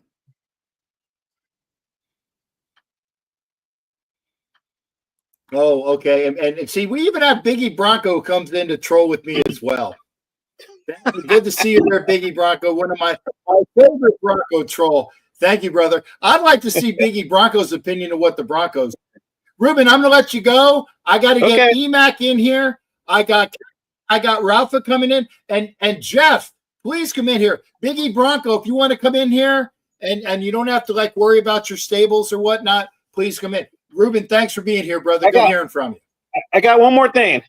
Gio won 10 games last year. Hopefully he can repeat this year and get at least 10 wins. We get in the playoffs. So on that, I'm going to end it on that note. Go Raiders. You got it. Thanks, Ruben. You take care. Ruben's there. Biggie Bronco. Hey, I'm a Mario brother. Hey, I didn't know that Mario had he doesn't have a gray beard though, Biggie. And I don't have my brother died almost 2 years ago. But I appreciate you asking that. Brother Luigi. And Biggie, I want in the comments from Biggie Bronco, I want to hear how you think the Broncos did in the draft. If you could, sir. I appreciate that because I'm going to bring in EMAC. And Jeff, please come in. Please come in. Let me see here. We won't have a problem with our backfield. Yeah, I was going to say, good to see that.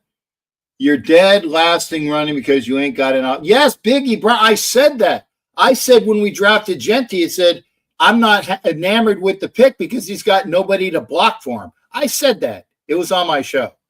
But at least they got some offensive linemen. And I do this team does have more weapons than Seattle. Okay, I'm going to bring in EMAC because speaking about Seattle,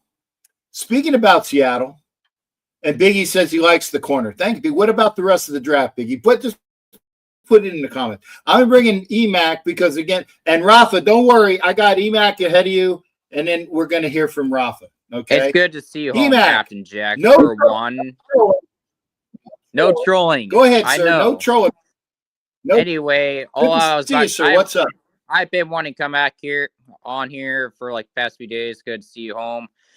And then secondly, have you been watching the draft? I thought you were in Wisconsin watching the draft for a minute there. Well, I here's the thing, and there's a difference when you're there. Yeah. There's a difference when you're there because you're pretty much focused in on your guys, right? I was focused in on our guy, and like I said, I saw Genty, and then the second night I was there for all the Raider picks. So I was there for all the Raider. But when you're there with your friends and you're going back and forth, it's a big family reunion. Oh, yeah. It's a big family reunion. And trust me, it's when you're with your friends and then you go up for your draft pick. And then you go back and you puddle around with your friend and then you go up for your draft pick. So I didn't really pay attention, and this is true. I didn't really pay attention to what anybody else did because I'm more worried about what the Raiders did. That's why I asked Biggie Bronco. I said, hey, how'd you guys do? So that's what it was there. Anyway. What hat is that? It's a Tacoma Rainiers hat, minor league baseball team. Okay. I don't know if there's any minor league baseball teams in Florida for where you're at, but anyway, as I was talking about the draft, I think this is the best draft that the Seahawks ever had in a long time, if you're really telling me. Good. Who did the Seahawks get? And I'm asking you because you're a Seahawks fan. Talk to me. Milroe out of Alabama as our backup quarterback behind Sam Darnold. Which very happy. Very good pick. But and then we drafted an offensive lineman out to North Dakota State. But to be honest, I'd rather have Will Campbell maybe. I need larger glasses that work quiet. Yeah, he's Edward really? I was about to say if he was really calling me a troll, it wasn't trolling. I think this is the best draft we had in a long time. But as a Seahawks guy like me, I think we will go 10-7 just like last year, and this time make the playoffs. Actually. Okay, Biggie says that he thinks that the Broncos got a C+, which and again, Biggie is very he is a Broncos homer who likes to needle me, and I've gotten used to it now. We should bring in Biggie Broncos. I would love to see him. Biggie can come in anytime. He knows he can come in anytime. But even he says that he gives that the Broncos got a C+ grade. Now, Biggie, are you saying that the running back that we got, Genty, was a reach, or are you talking about a running back that you guys got? I would like to talk about Genty. So okay. Were you? Go ahead. Didn't you just say a minute ago that you were mad about them drafting Genty? Yes. Did I hear that correct? Yes, I own that. I own that. Wait a second. You asked me a question. I'm going to give you the response. I was mad when they drafted Genty because I said, and it was on the show, I said, unless they get offensive linemen to block for Genty and block for Geno Smith, it is a horrible pick. Did you go But back and forth? They were listening to me, and they drafted a big guard and a big tackle. So they were listening to me. And these guys are and I'm sorry, I got my eye migraine out of my eye. They didn't get the old lineman that you personally wanted, like Membo or Campbell, maybe. I wanted Membo. Yes, I wanted Membo. But the fact is that what I'm seeing on their scores for the guard and the tackle that they did get, I'm very happy with that. I'm very happy with that. But you guys needed a running back anyway, didn't you? Because you guys were like, I don't know who said in the comments earlier on who said who was you guys were the last. We were last in the league on the run, but we were last in the league in rushing. Yeah, someone I don't know who said in the comments section, but they are not wrong. But anyway, about the New York Jets drafting Membo, I've been telling people the last few days, don't sleep on the New York Jets this year. No, the Jets are going to get, you know what? Because the Jets got better as soon as Aaron Rodgers left. As soon as Aaron Rodgers left, they immediately got better. Personally, I really believe they're going to be in the 7th seed and make the playoffs. I really believe that, behind the Buffalo Bills, behind the Broncos, behind the Chargers, Chiefs, behind Texans. They are pretty much it. I think when you think about it, they got Garrett Wilson, him and Fields, by the way. Anybody who's listening, they were teammates in college, Fields and Garrett Wilson. They had Breece Hall as their running back. I think their run offense is going to be a killer.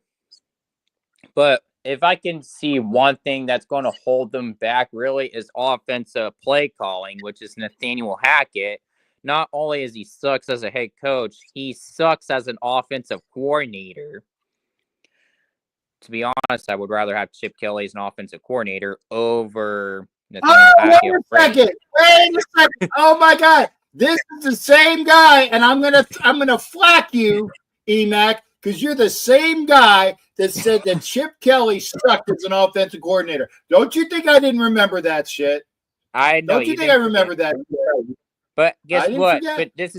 But I also have to remember, this is Chip Kelly's first year in the NFL as an offensive coordinator.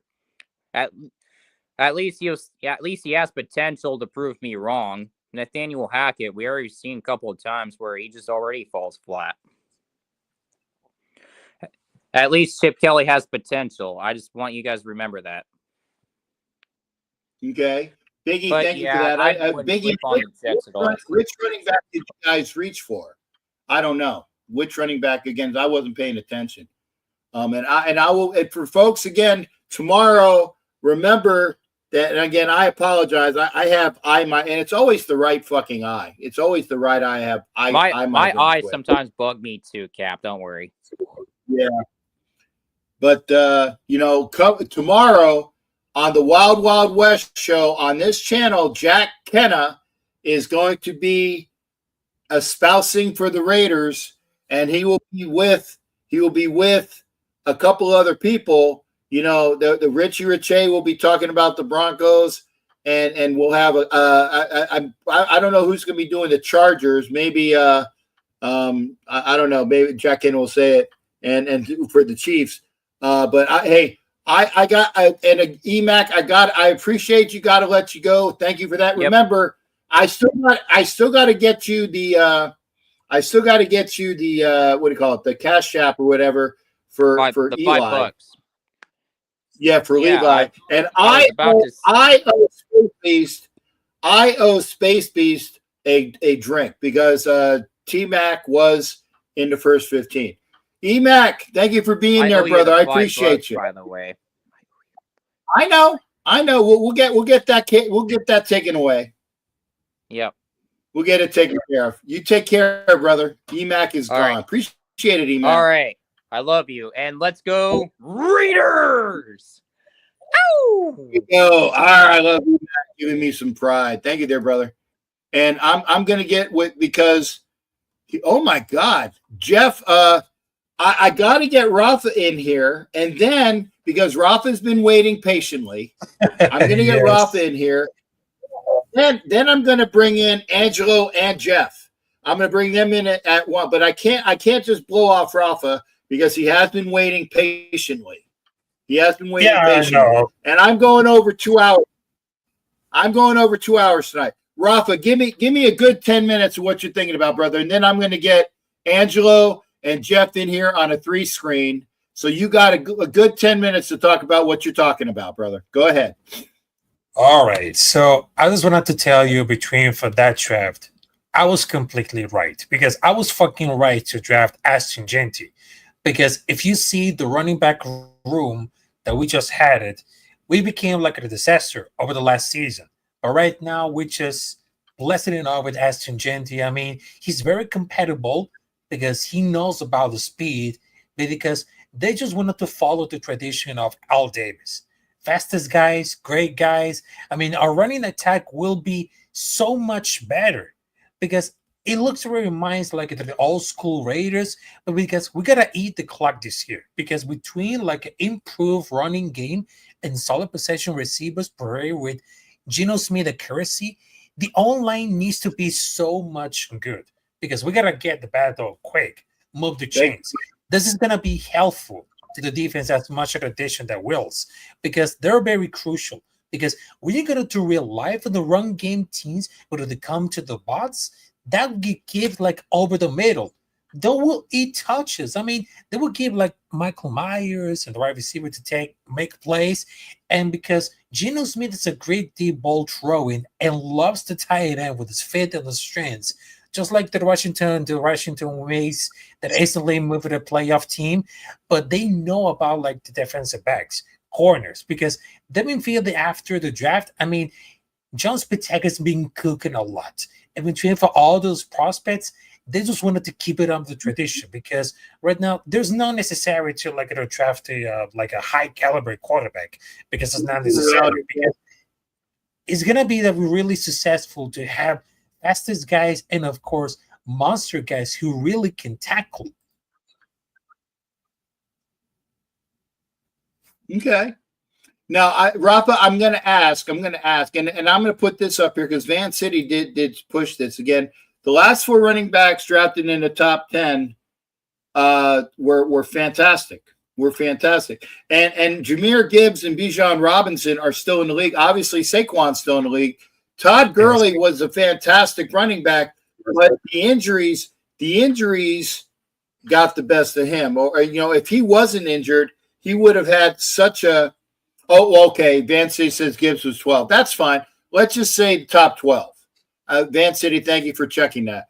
But still, if you got somebody that you're drafting in the first one third of the draft, those were the guys, right? And they're fantastic. Saquon, Bijan, Jahmyr, and Todd Gurley, you're good. Yeah. Exactly. Eagles Uncensored. Okay. Oh. Okay. Thank you, there, NFL. Yeah, Eagles Uncensored. Good to see you, brother. Yes, good to see you too. I mean, that's the guy that I know because I know he's an Eagles fan, but he changed his name. But I mean, he's still AK Eagles. But salute to you.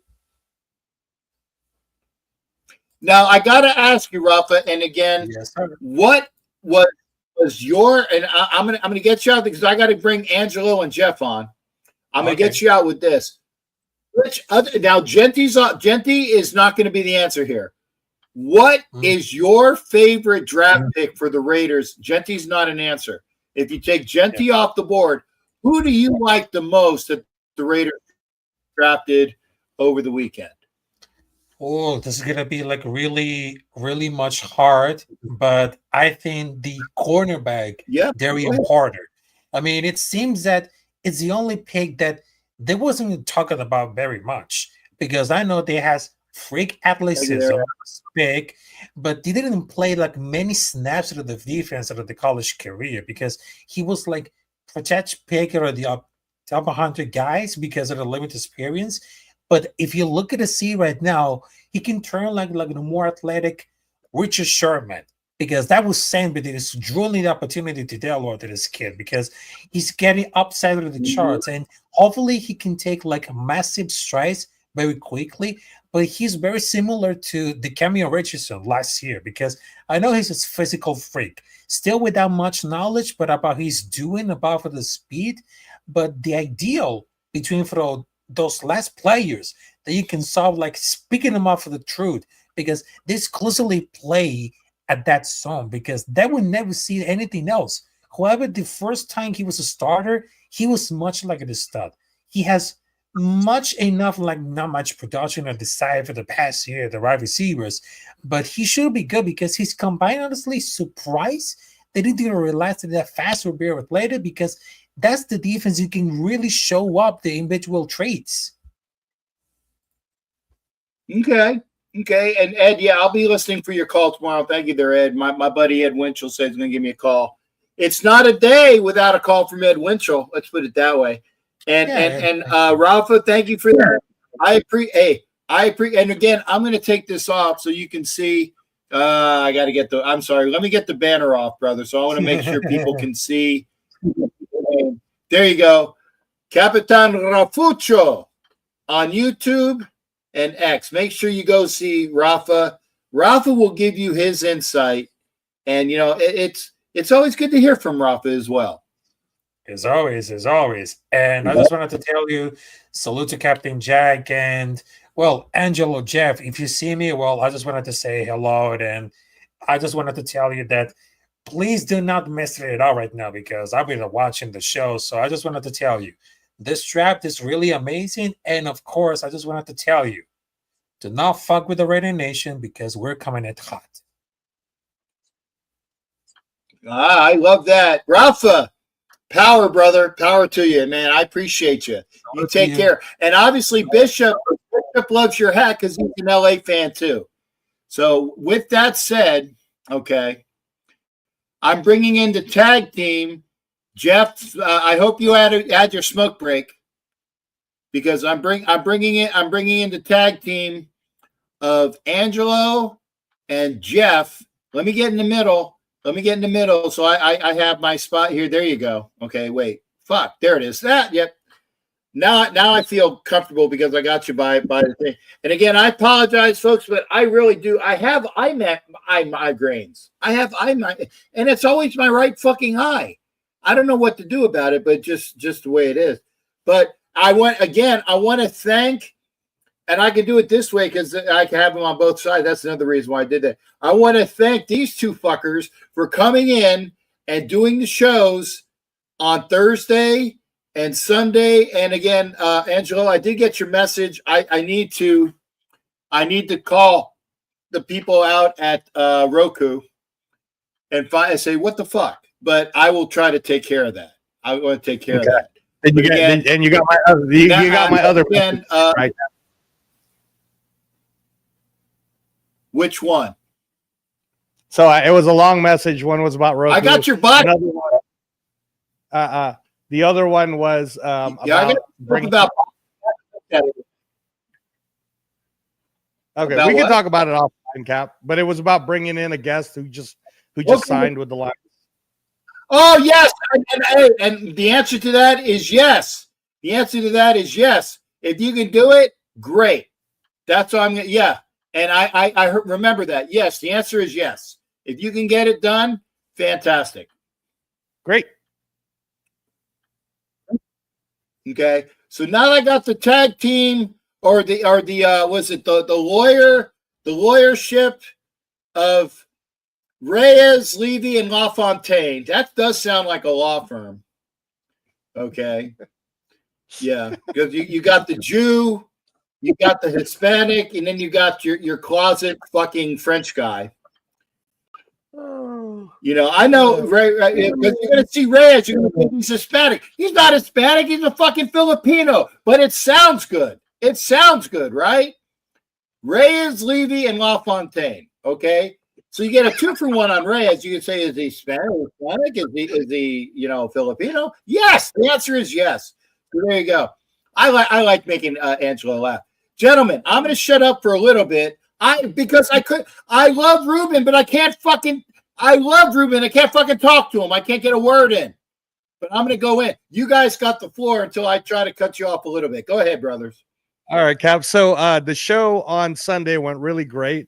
Had Jeff, had Chris, had Twan. Then there were special guests that came in that after you, Cap. So when you left, Paul from 805 Raider came in, Chris from Protect the Shield came in. So it was a really full, well done show. There's a bunch of shorts. I've already sent it to Jeff of a lot of the really good takes that everybody was saying. So it was very smooth. But I did promise Jeff, and we never got a chance to do it because we really wanted to talk about O-line, and we just ran out of time because of the 2-hour mark. And we still haven't really talked about the O-line at all. So I'm going to let Jeff lead with it because both him and I are excited about the O-lines. I've been sending him stuff through Instagram and also through text. I don't know if he's looked at some of these tapes at all yet, but go ahead, Jeff. Your thoughts first.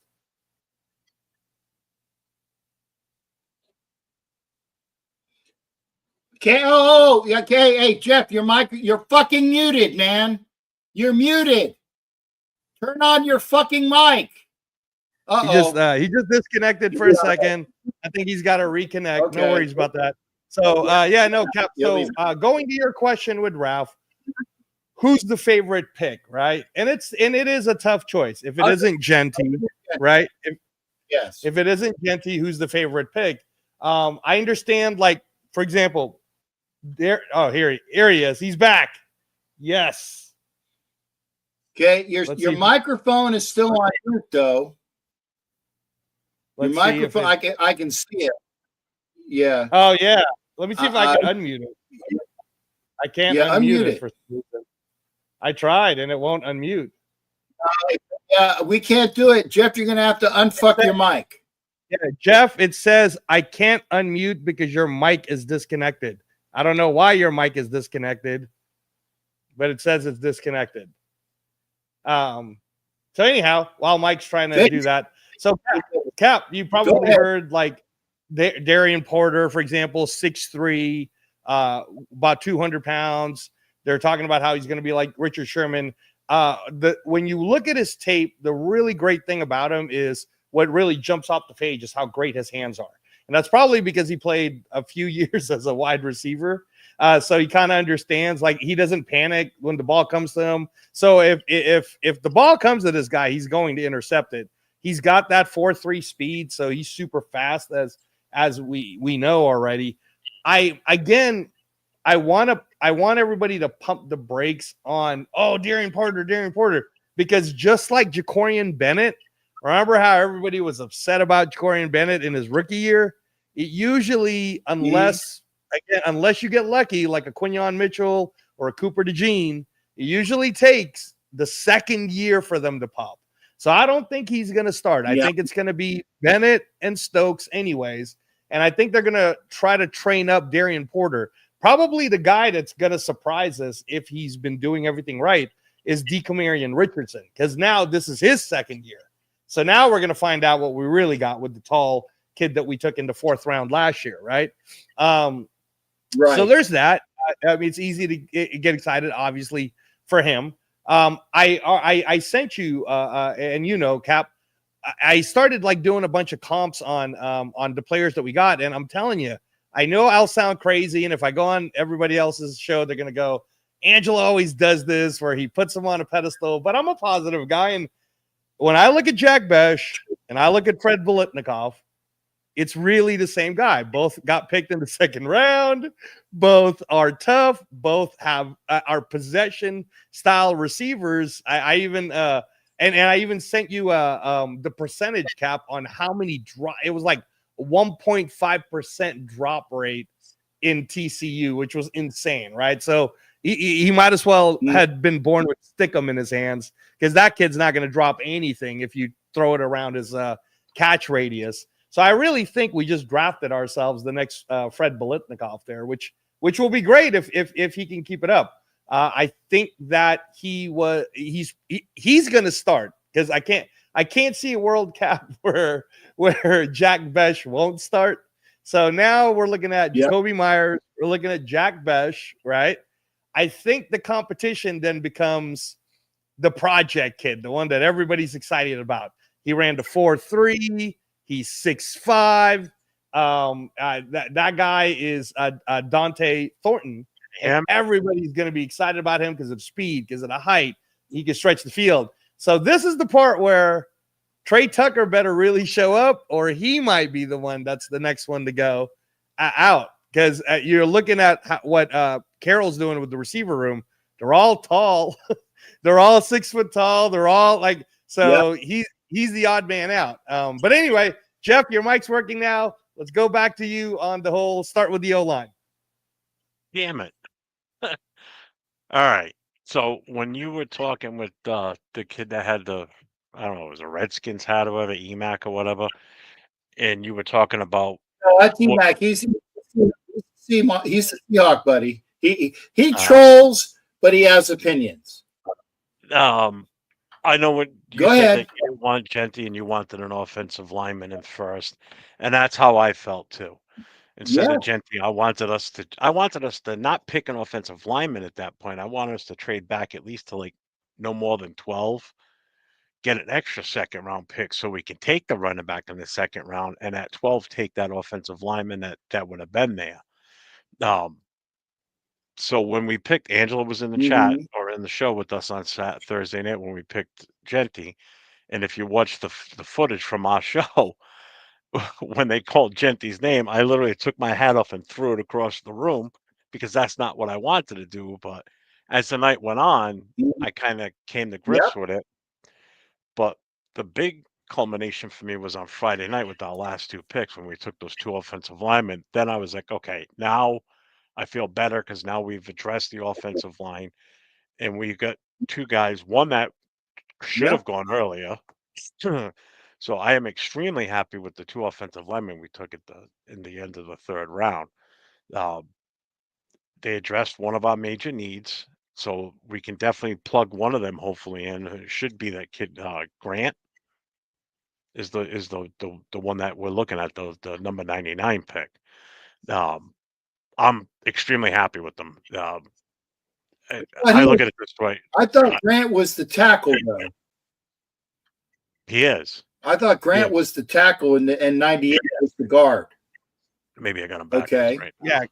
Caleb Rogers is the guard. That's the guy we took before. And then Grant is the tackle, left tackle, which, and again, I'm going to let Jeff keep talking, and then I'll start giving out some stats. But the Grant kid could possibly take over that left guard position if somebody doesn't pick it up right, because he's fast and possible. too. But I think you also can move him into guard too, because and I've explained this before on other shows, being an offensive lineman, when you're a tackle, the transition from tackle to guard is easy. To go from guard to tackle is not an easy transition if you've never really played it before. But transferring from the outside blocker to the inside is an easier transition, and we could actually do that. So I'm kind of hoping that's what happens, because that means Parham's days are numbered. And then it's just a matter of what we do on the left side, because I would put this kid on the right side next to Glaze and in between Glaze and JPJ. And then it's just a matter of what we do on the left side. You know, is it Mumford, Meredith, Kappa? I mean, you never know. I mean, Kappa could turn around and have a decent year, especially in the preseason where he steps up and he's serviceable for us, basically. So, I mean, this is when they tell you trust the process, trust the game plan or the thought process that the coaches and the GM have. This was it. This is why we traded back in that third round, to get that extra picks to do what they did. So it made sense. I mean, I am, like I said, I'm over the moon. I mean, ask Angela. I was smiling from ear to ear at the end of the third round. I'm like, I went to bed Friday night, or shutting down the stream Friday night. I felt great. I was like, this is beautiful. This is exactly what we wanted, what we needed. So I think overall the draft was good. I think we did really well. I mean, we didn't reach. Some people might say we did in the sixth, but seventh round with the quarterback. It's like the sixth and seventh round is, you take flyers on guys that you think might be useful. How many 6th and 7th rounders make it? Yeah, I know Tom Brady, Brock Purdy, some of these guys hit. I get it, but they're so far and few between, you know. So I'm happy, you know. Hey, I still wish we could have grabbed Xavier Trust, the kid from Georgia, but unfortunately, he went to the freaking Broncos. They picked him up as an undrafted free agent. hey Jeff, I kind Oh, of want to. he was Mhm. wow. UDFA. Fuck, we missed out there then. I wish we could have got him as a UDFA. Yeah, we got some great UDFAs Yeah. though. But Yeah, we before did. before I go on with that, Jeff, can you kind of I kind of want to set the table for everybody who's listening to us. Since you played offensive line, can you kind of explain the difference between what are the assignments for someone who would be a left tackle versus the assignment of someone who would be a left guard? In terms Well, of like what do you have to be good at? What are you looking for? Because you know how most people were saying Dylan Parham did the very best when he was next to Colton Miller, but I think a lot of that had to do with the fact that Colton Miller was having a hell of a year and that's during the that thing too. time.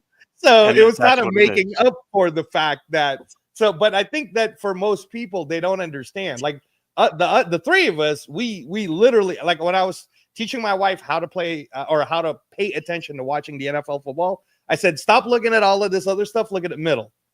Everything that you see that's happening in the middle is what's going to set everything else up. And if you watch it that way, you'll totally understand what's going on.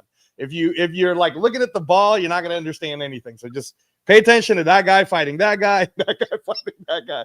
So, but go ahead and explain it, Jeff, so that everybody can understand. Well, first of all, left tackle is pretty much, I mean, obviously, so is your center because he snaps the ball to start the play. But left tackle is pretty much the most important, and usually why they're the highest paid offensive lineman is left tackle because majority of quarterbacks in the NFL are right-handed. So, which means when they're dropping back, their left side's blind. Um, so it's you got to watch the footwork. It's footwork is everything with the offensive linemen.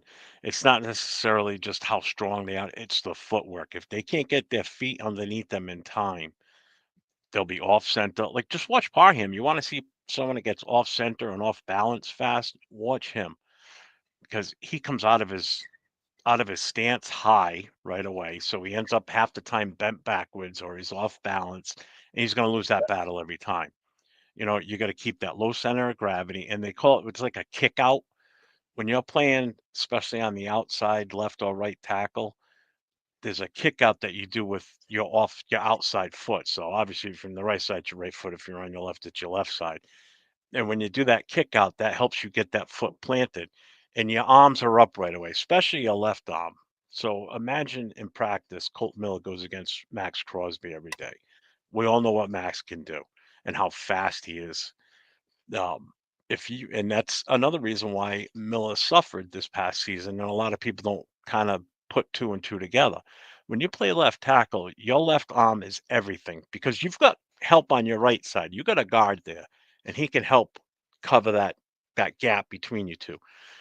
With your left tackle, your left arm has to come up quick because you're going to be able to throw a jab out there, basically an open-handed jab at whoever's coming in as a rush on that side. Because your goal is Mm-hmm. to get a hand on them to either hopefully knock them off balance or turn their shoulder in the opposite way that they're running, so they lose their momentum. Is basically what it is. Um, so it's that quickness with that arm, and if you watch as the season went on, he was popping the arm up there faster because it was healing more, and you know it was being more effective basically. Now, what I probably would have done with him, in all honesty, last year, I would have put him on the right side, let that left shoulder heal more, because obviously he has no problem with the right. But I get why he's on that side. You put your strong guy on that side. Did you want to put Blaze out there as a rookie on the left? No, probably not. Could he have done that job? Yeah, probably. Um, as far as your guards, you're gonna remember you got two gaps. You've got your gap left, gap right, and you're basically eh, you're going to help with double teams, whether it's depends on where everybody's lined up in front of you. If there's a nose tackle, 90% of the time those tackles are either going to line up on center, and your goal on pass plays is basically you're just helping keep that space between you and your center and your left tackle small enough where nobody can come through. On run plays, once you once you engage with the guy in front of you, your next goal is to get to the next level. Next level is your linebackers. To stop blocking further downfield and opening up the hole more so your running back has room to move and he can see the vision. Unlike Zamir White, who has no vision and his ankles don't work and he couldn't pivot. So that's part of the reason why he ran the way he did. He would just run into the back of his own offensive lineman, and that was the end of it.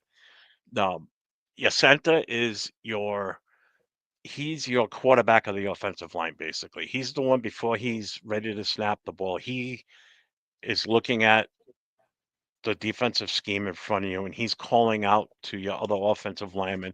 And it's usually one or two words, and it's key words that your other linemen have to pick up on, as far as, where the linebacker is, who's the strong side, who's the weak side. It's what they have set up for that. And obviously JPJ was just tremendous at it last year. I love the kid. I played center majority of my time playing semi-pro. I played a little bit of left tackle too, and I never really played guard as much. It was either center or left tackle. But your center is basically the leader of that offensive line. You know, I mean, granted, Miller's your captain because of his years there and everything, but your center is the one that he's like your linebacker, basically. Your linebacker is usually your play caller on defense.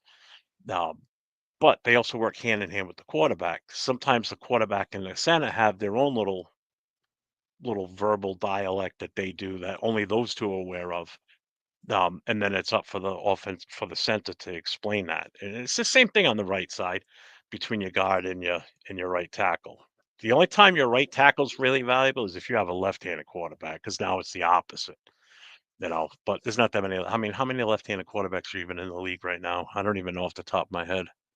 I couldn't even tell you. I don't wouldn't know. know. Maybe I'm trying two to or think three, maybe.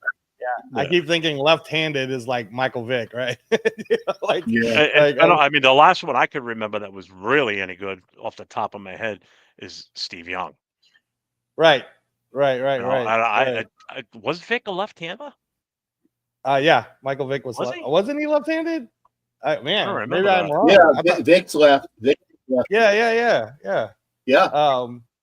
But all right, okay, Jeff. Yeah, so essentially, that's the reason why it's easier to put a guard or a rookie into a guard position, like what they did with JPJ. Remember, we had Andre Payne.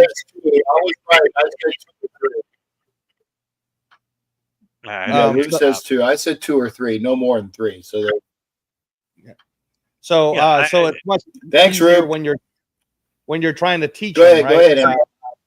Well, Jeff, it's that, and just the fact that because your tackles are so valuable because they're the last line on the outside unless you got tight ends blocking. And even most tight ends are decent at blocking, not all of them.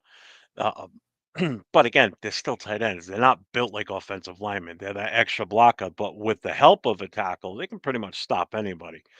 But when you going from guard to tackle, it's two different beasts in a way. Like I said, it's easier to teach someone that's a tackle already to move into a guard position. So if you got a tackle that you draft out of college and you want him to seriously push at guard, it's an easier transition. And what would you say from center to guard? What would you say, Jeff, is the main traits that you look for when coaches want to put someone into a guard position? Well, the guards are usually a little smaller. They're smaller than your tackles. Your tackles are usually taller, beefier guys. Your guards are they're quicker. Your guards don't have to. They're quick. Your guards are a little bit quicker too, because a lot of times they're pullers. Everybody remembers that's old school guys. Everybody remembers Highway 63. And that was Upshaw and Art Shell when they would pull. Highway 63 was what they called it in the 70s. Right. With that offensive line. So, a lot of teams don't pull as much as they used to, though. It's not as big of a deal as it used to be. Right. But in a zone scheme, which is what Chip Kelly's going to run, you definitely want a quick guard and ones that understand the IQ and the position, because the zone scheme, it's not like power or gap where it's like, hey man, get that guy. I just beat the shit out of the guy closest to you. Just push him out of the way, basically. Zone takes a lot more, and that's why I wanted you to kind of explain it so that when we are talking about O-line, we don't lose people who don't understand what we're talking about. But I figured I'd let you go ahead and explain it since you actually played the position, right? Well, like when we were watching the combine, like I was excited for the offensive line when that day came, and I didn't care how fast he ran. These guys ran the 40. Position too. I'm not as good as Jeff. I didn't play semi-pro, but I actually played offensive line as well, Angelo. But I know, Cap. But you said for him and me to talk. You play. I said, but you said I wanted you to talk. I said, but I don't know what the fuck I'm talking about. I had to interject there. Okay. Jeez. When we were watching the combine, I don't care how fast an offensive lineman can run the 40. I don't give a shit about that. What I was looking for was their footwork, their foot speed, basically. So when they were doing a lot of their pass blocking drills and everything, that's what you want to look at. You want to see how fast they're getting their feet underneath them, how fast they're shuffling left and right, especially in the pass protection drills. And the other thing too is at the combine, why I think it's such a big deal to be at the combine is to be able to take direction from the coaches, because these coaches explain it to you one time. They explain it, then they have one of the players that's there for the combine go through it at half speed. And that's it. If you're not paying attention, you're going to miss out on what's happening. And you saw it happen this year at the combine. There were a couple offensive linemen that got up there to do their drill, and they went the wrong way. So they had to stop them, tell them to go back, and then they went to the back of the line basically, and then someone else comes up and does it. Those are the things you want to look for when you're watching the combine. Go ahead, Cap. Go ahead. What do you want to say? Go ahead. No, he's talking about the chat. I put it there for fun, Sharif. I can be self-deprecating. I can have fun. So no meat flute, no skin flute, but I am a gynecologist. I will give Sharif Salih credit there. He said if this guy is this, then Captain Jack is a gynecologist. So I guess I am a gynecologist. So anyway. Stoffel. And actually, I agree with Stoffel here. I think that. I hope he doesn't. I can't stand the kid. I think that Parm's probably gone, because Parm is light in the ass, and these guys that they have here are big, strong guys. Okay, and I think the guy that we drafted at guard is probably going to come in and start right away. Or maybe if he doesn't start right away, I say that by mid-season, he's going to be starting. Because remember, JPJ didn't start last year because he had the injury, but then when he was able to play, he came right in at guard, and he played well at guard. So don't be surprised if the kid that's the guard comes in and plays by maybe a quarter of the season in, or as soon as he can. And then you're only looking at, okay, we got Miller at left tackle, we got JPJ at center, we got that comes in, is going to come in for, it's probably going to be Parm, because Meredith graded out better than Parm, and Meredith is a bigger guy. So if the kid plays guard from jump, don't be surprised about that. And the kid, and I apologize for calling him kid, the young gentleman that plays left tackle might play left guard, because, again, remember Jonathan Ogden, who is a Hall of Famer, he played guard his first year to get him acclimated to the speed of the NFL, and then the next year he went out to tackle, his natural position. So don't be surprised if the kid that's the left tackle plays guard. And here's the other or if Mumford finally shows his fucking wares, because Mumford played well at left tackle when Miller wasn't playing, maybe this is the year that Mumford, it's got to be put up or shut up for Mumford, kind of like put up or shut up for Parham. Okay? Those guys got to show their worth. And if they don't, they're going to be Jags, just another guy, and they'll be gone. Go ahead, gentlemen. I just wanted to interject there. So I want to throw out some info and some stats on everyone. So for you guys who are in the chat, thanks for continuing to put on your chat. We're seeing it. So thank you very much for continuing to do that. Please press the like buttons. Please press the like buttons because it helps. And if you guys paid attention at all, you noticed we signed 16 new undrafted free agents, right? 2 of them are for O-line. One is Jared Huford from Iowa State. The other one is Parker Clements from Virginia Tech. And what this essentially is telling you is that it's going to be a competition going into this camp. And then it's going to be a competition going into the preseason while we do the 90. Like Captain Jack said, Parham and Mumford are in their contract year. And as the famous saying goes, the contract year is undefeated. Because every time a player has a contract year, they somehow ball out. And we're going to find out if they will ball out or not, and they want to stay a Raider. I want to add Jordan Meredith to that because he could be cut bait too. He's only on a 1-year deal himself, and he was an Antonio Pierce guy, not necessarily a Chip Kelly or Pete Carroll guy. So we'll see what happens there. So I think a lot of this O-line coming in, guys, is so that there's going to be this open competition. We already know who's not going to move. And we were talking about this on Jeff's show. We were talking about it on your show, Cam Jack. We both kept saying no one's getting rid of Colton Miller, man. That would be a very dumb move. And you can see Colton Miller already came back to voluntary, even though his extension isn't signed yet. He's already back. I sent Jeff and you that news, Cap. And also, they're probably working on the extension now because they want to make Colton Miller probably a Raider for life so that he can train up these kids that are coming up. So let's talk a little bit about the Rogers kid first. All right. Caleb Rogers, I was super excited when they called him because why? Jeff, we were together and I kept going, oh, you know who I really want him to take? Jonas Avenea. Then what did they do? They traded down. Who was the pick that Miami took? Jonas Avenea, right? Yeah. And then I was like, all right, that's cool. Ursery's still there, though. Ursery or Ariante Ursery still there is going to be great. Then they traded down again to the Texans. And who did the Texans take, Jeff? Ariante Ursery. And then we start joking around where it's like, Angelo, don't say another name because if you say it, it might get taken, right? So, and what actually happened is we were talking about Tate Ravledge. Tate Ravledge got taken to pick right before us.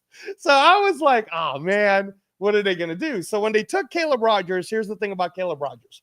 Played with Texas Tech, number 1.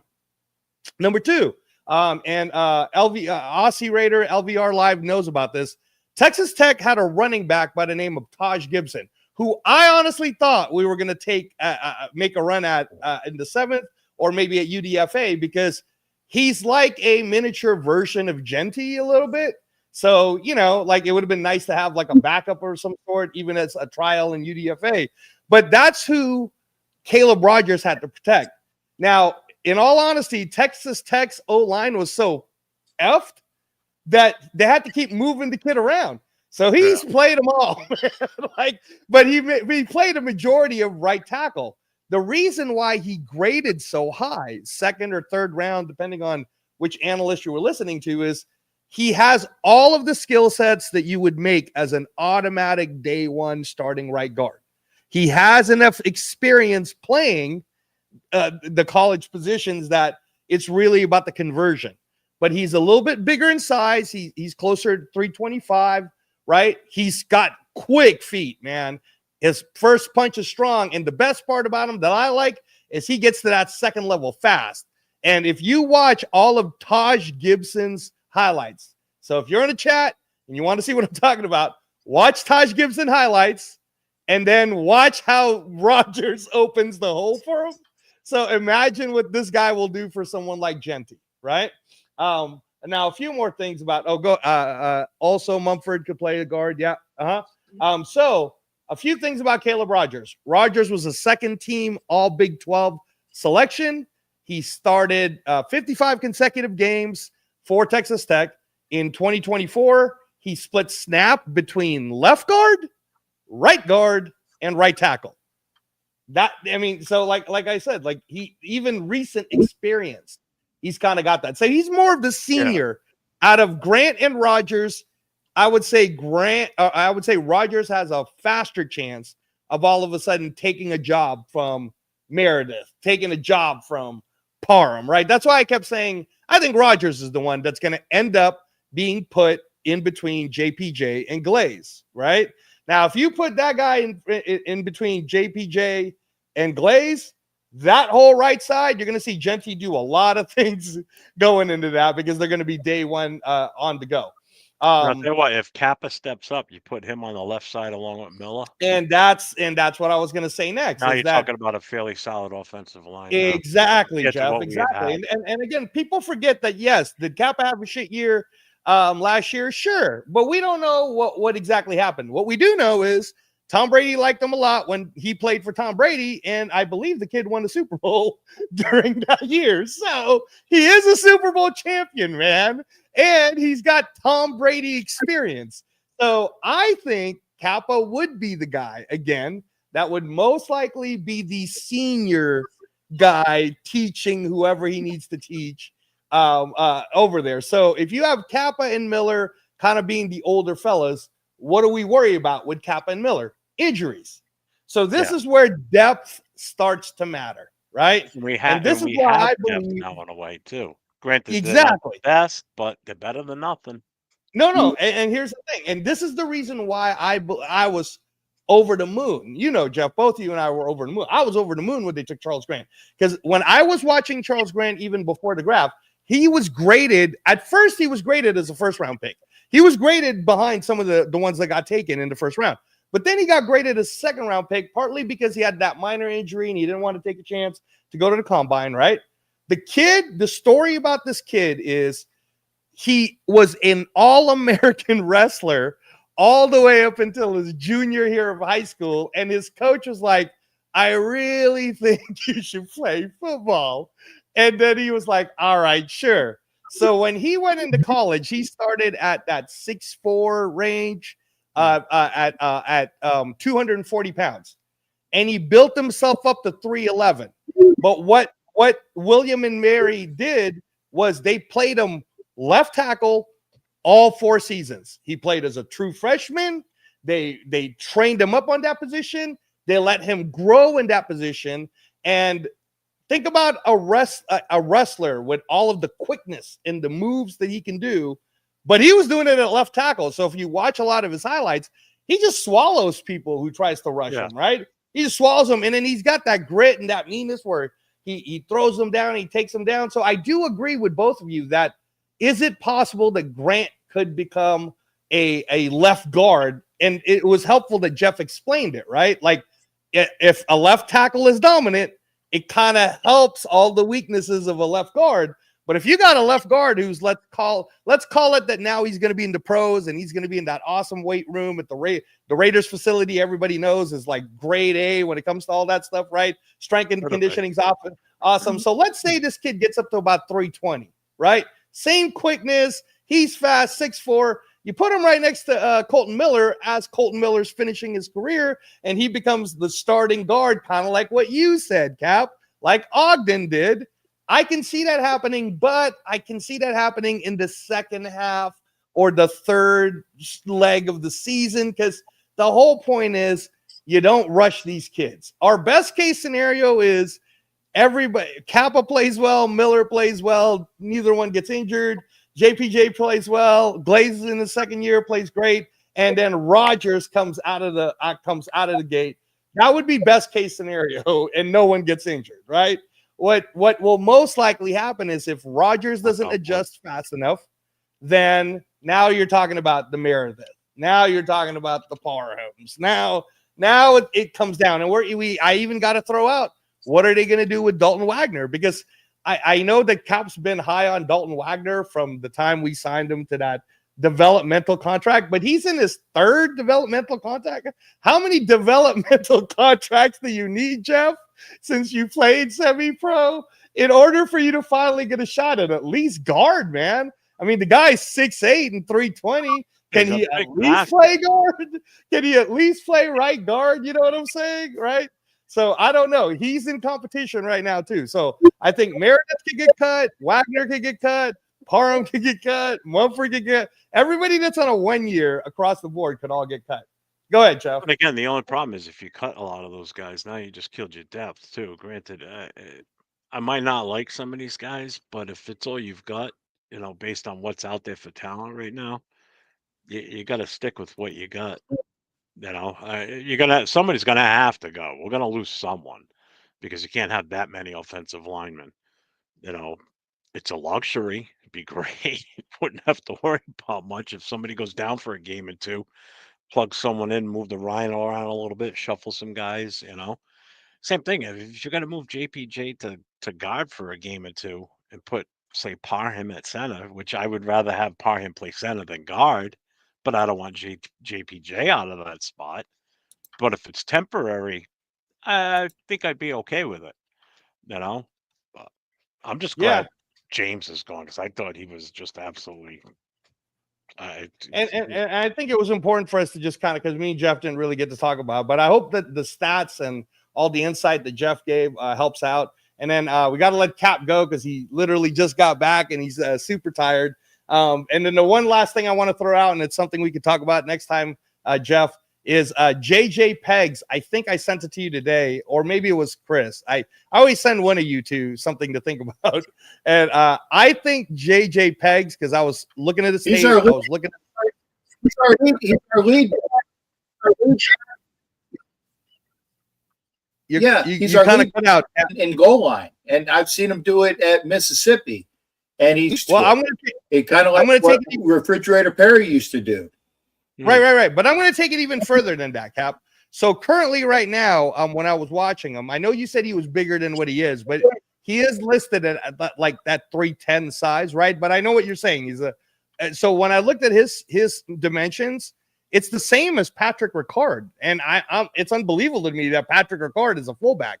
So I think for sure JJ Pegs is going to end up into 53, and at the very least, he's going to be a fullback. He's going to take the fullback position at the very least, and then play some D tackles and whatnot. Because when you have a guy like Genty, you're going to need a fullback that can clear some holes. Just real quick, did you see his stats on how many times he's touched the ball at the goal line and how many of those are converted to touchdowns? Yep. I think it's like 25 touches and 19 of those are touchdowns. He might be insane. He might be our version of the tush push.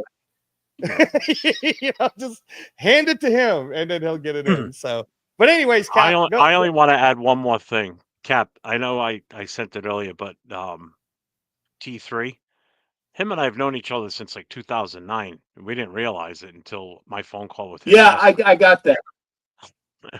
And I sent you the picture in the email. That was at the Raiders Giants weekend. At the local bar, we had a pregame show or pregame party the night before.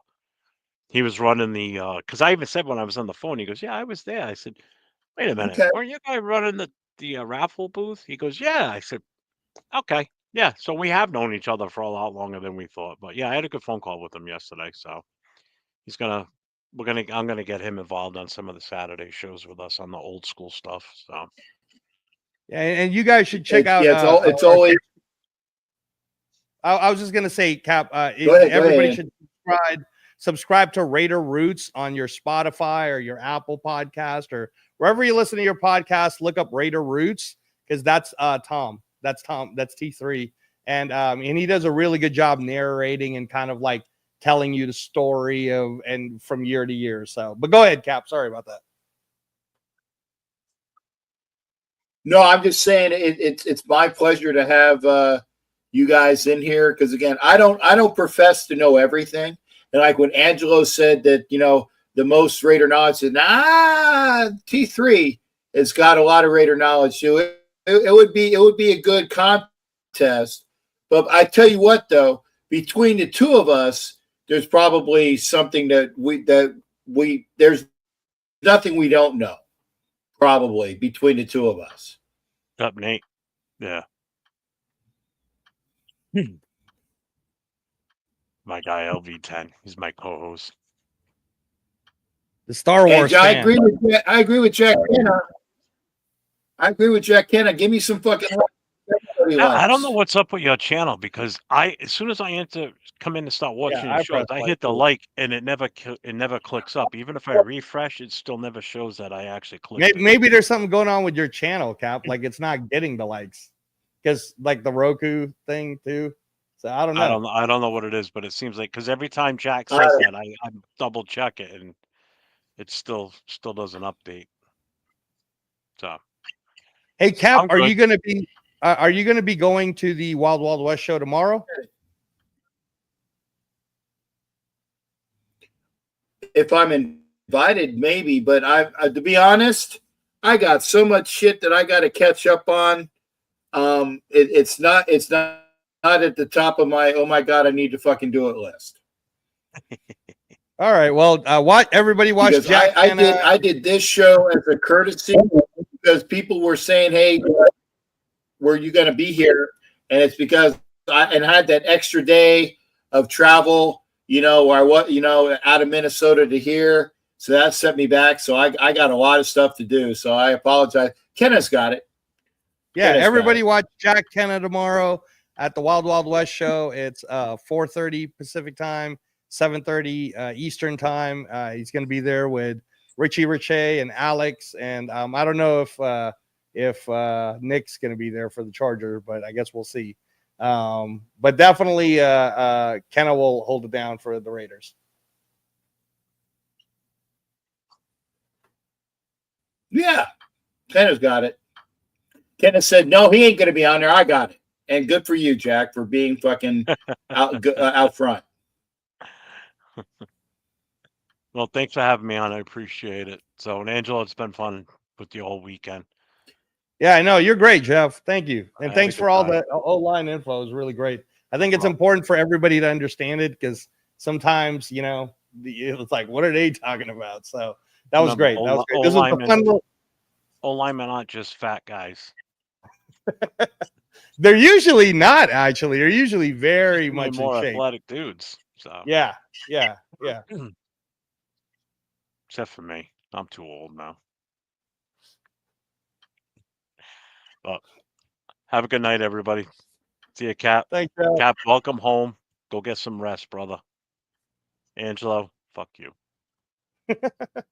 Yes, I will. Thanks again, guys. Appreciate it.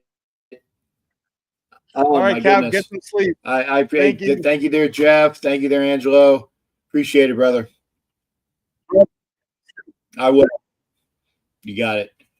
And again, folks, I got to get out of here. I literally still have my shit in my truck. I got the scooter off my truck because I wasn't going to leave that outside tonight.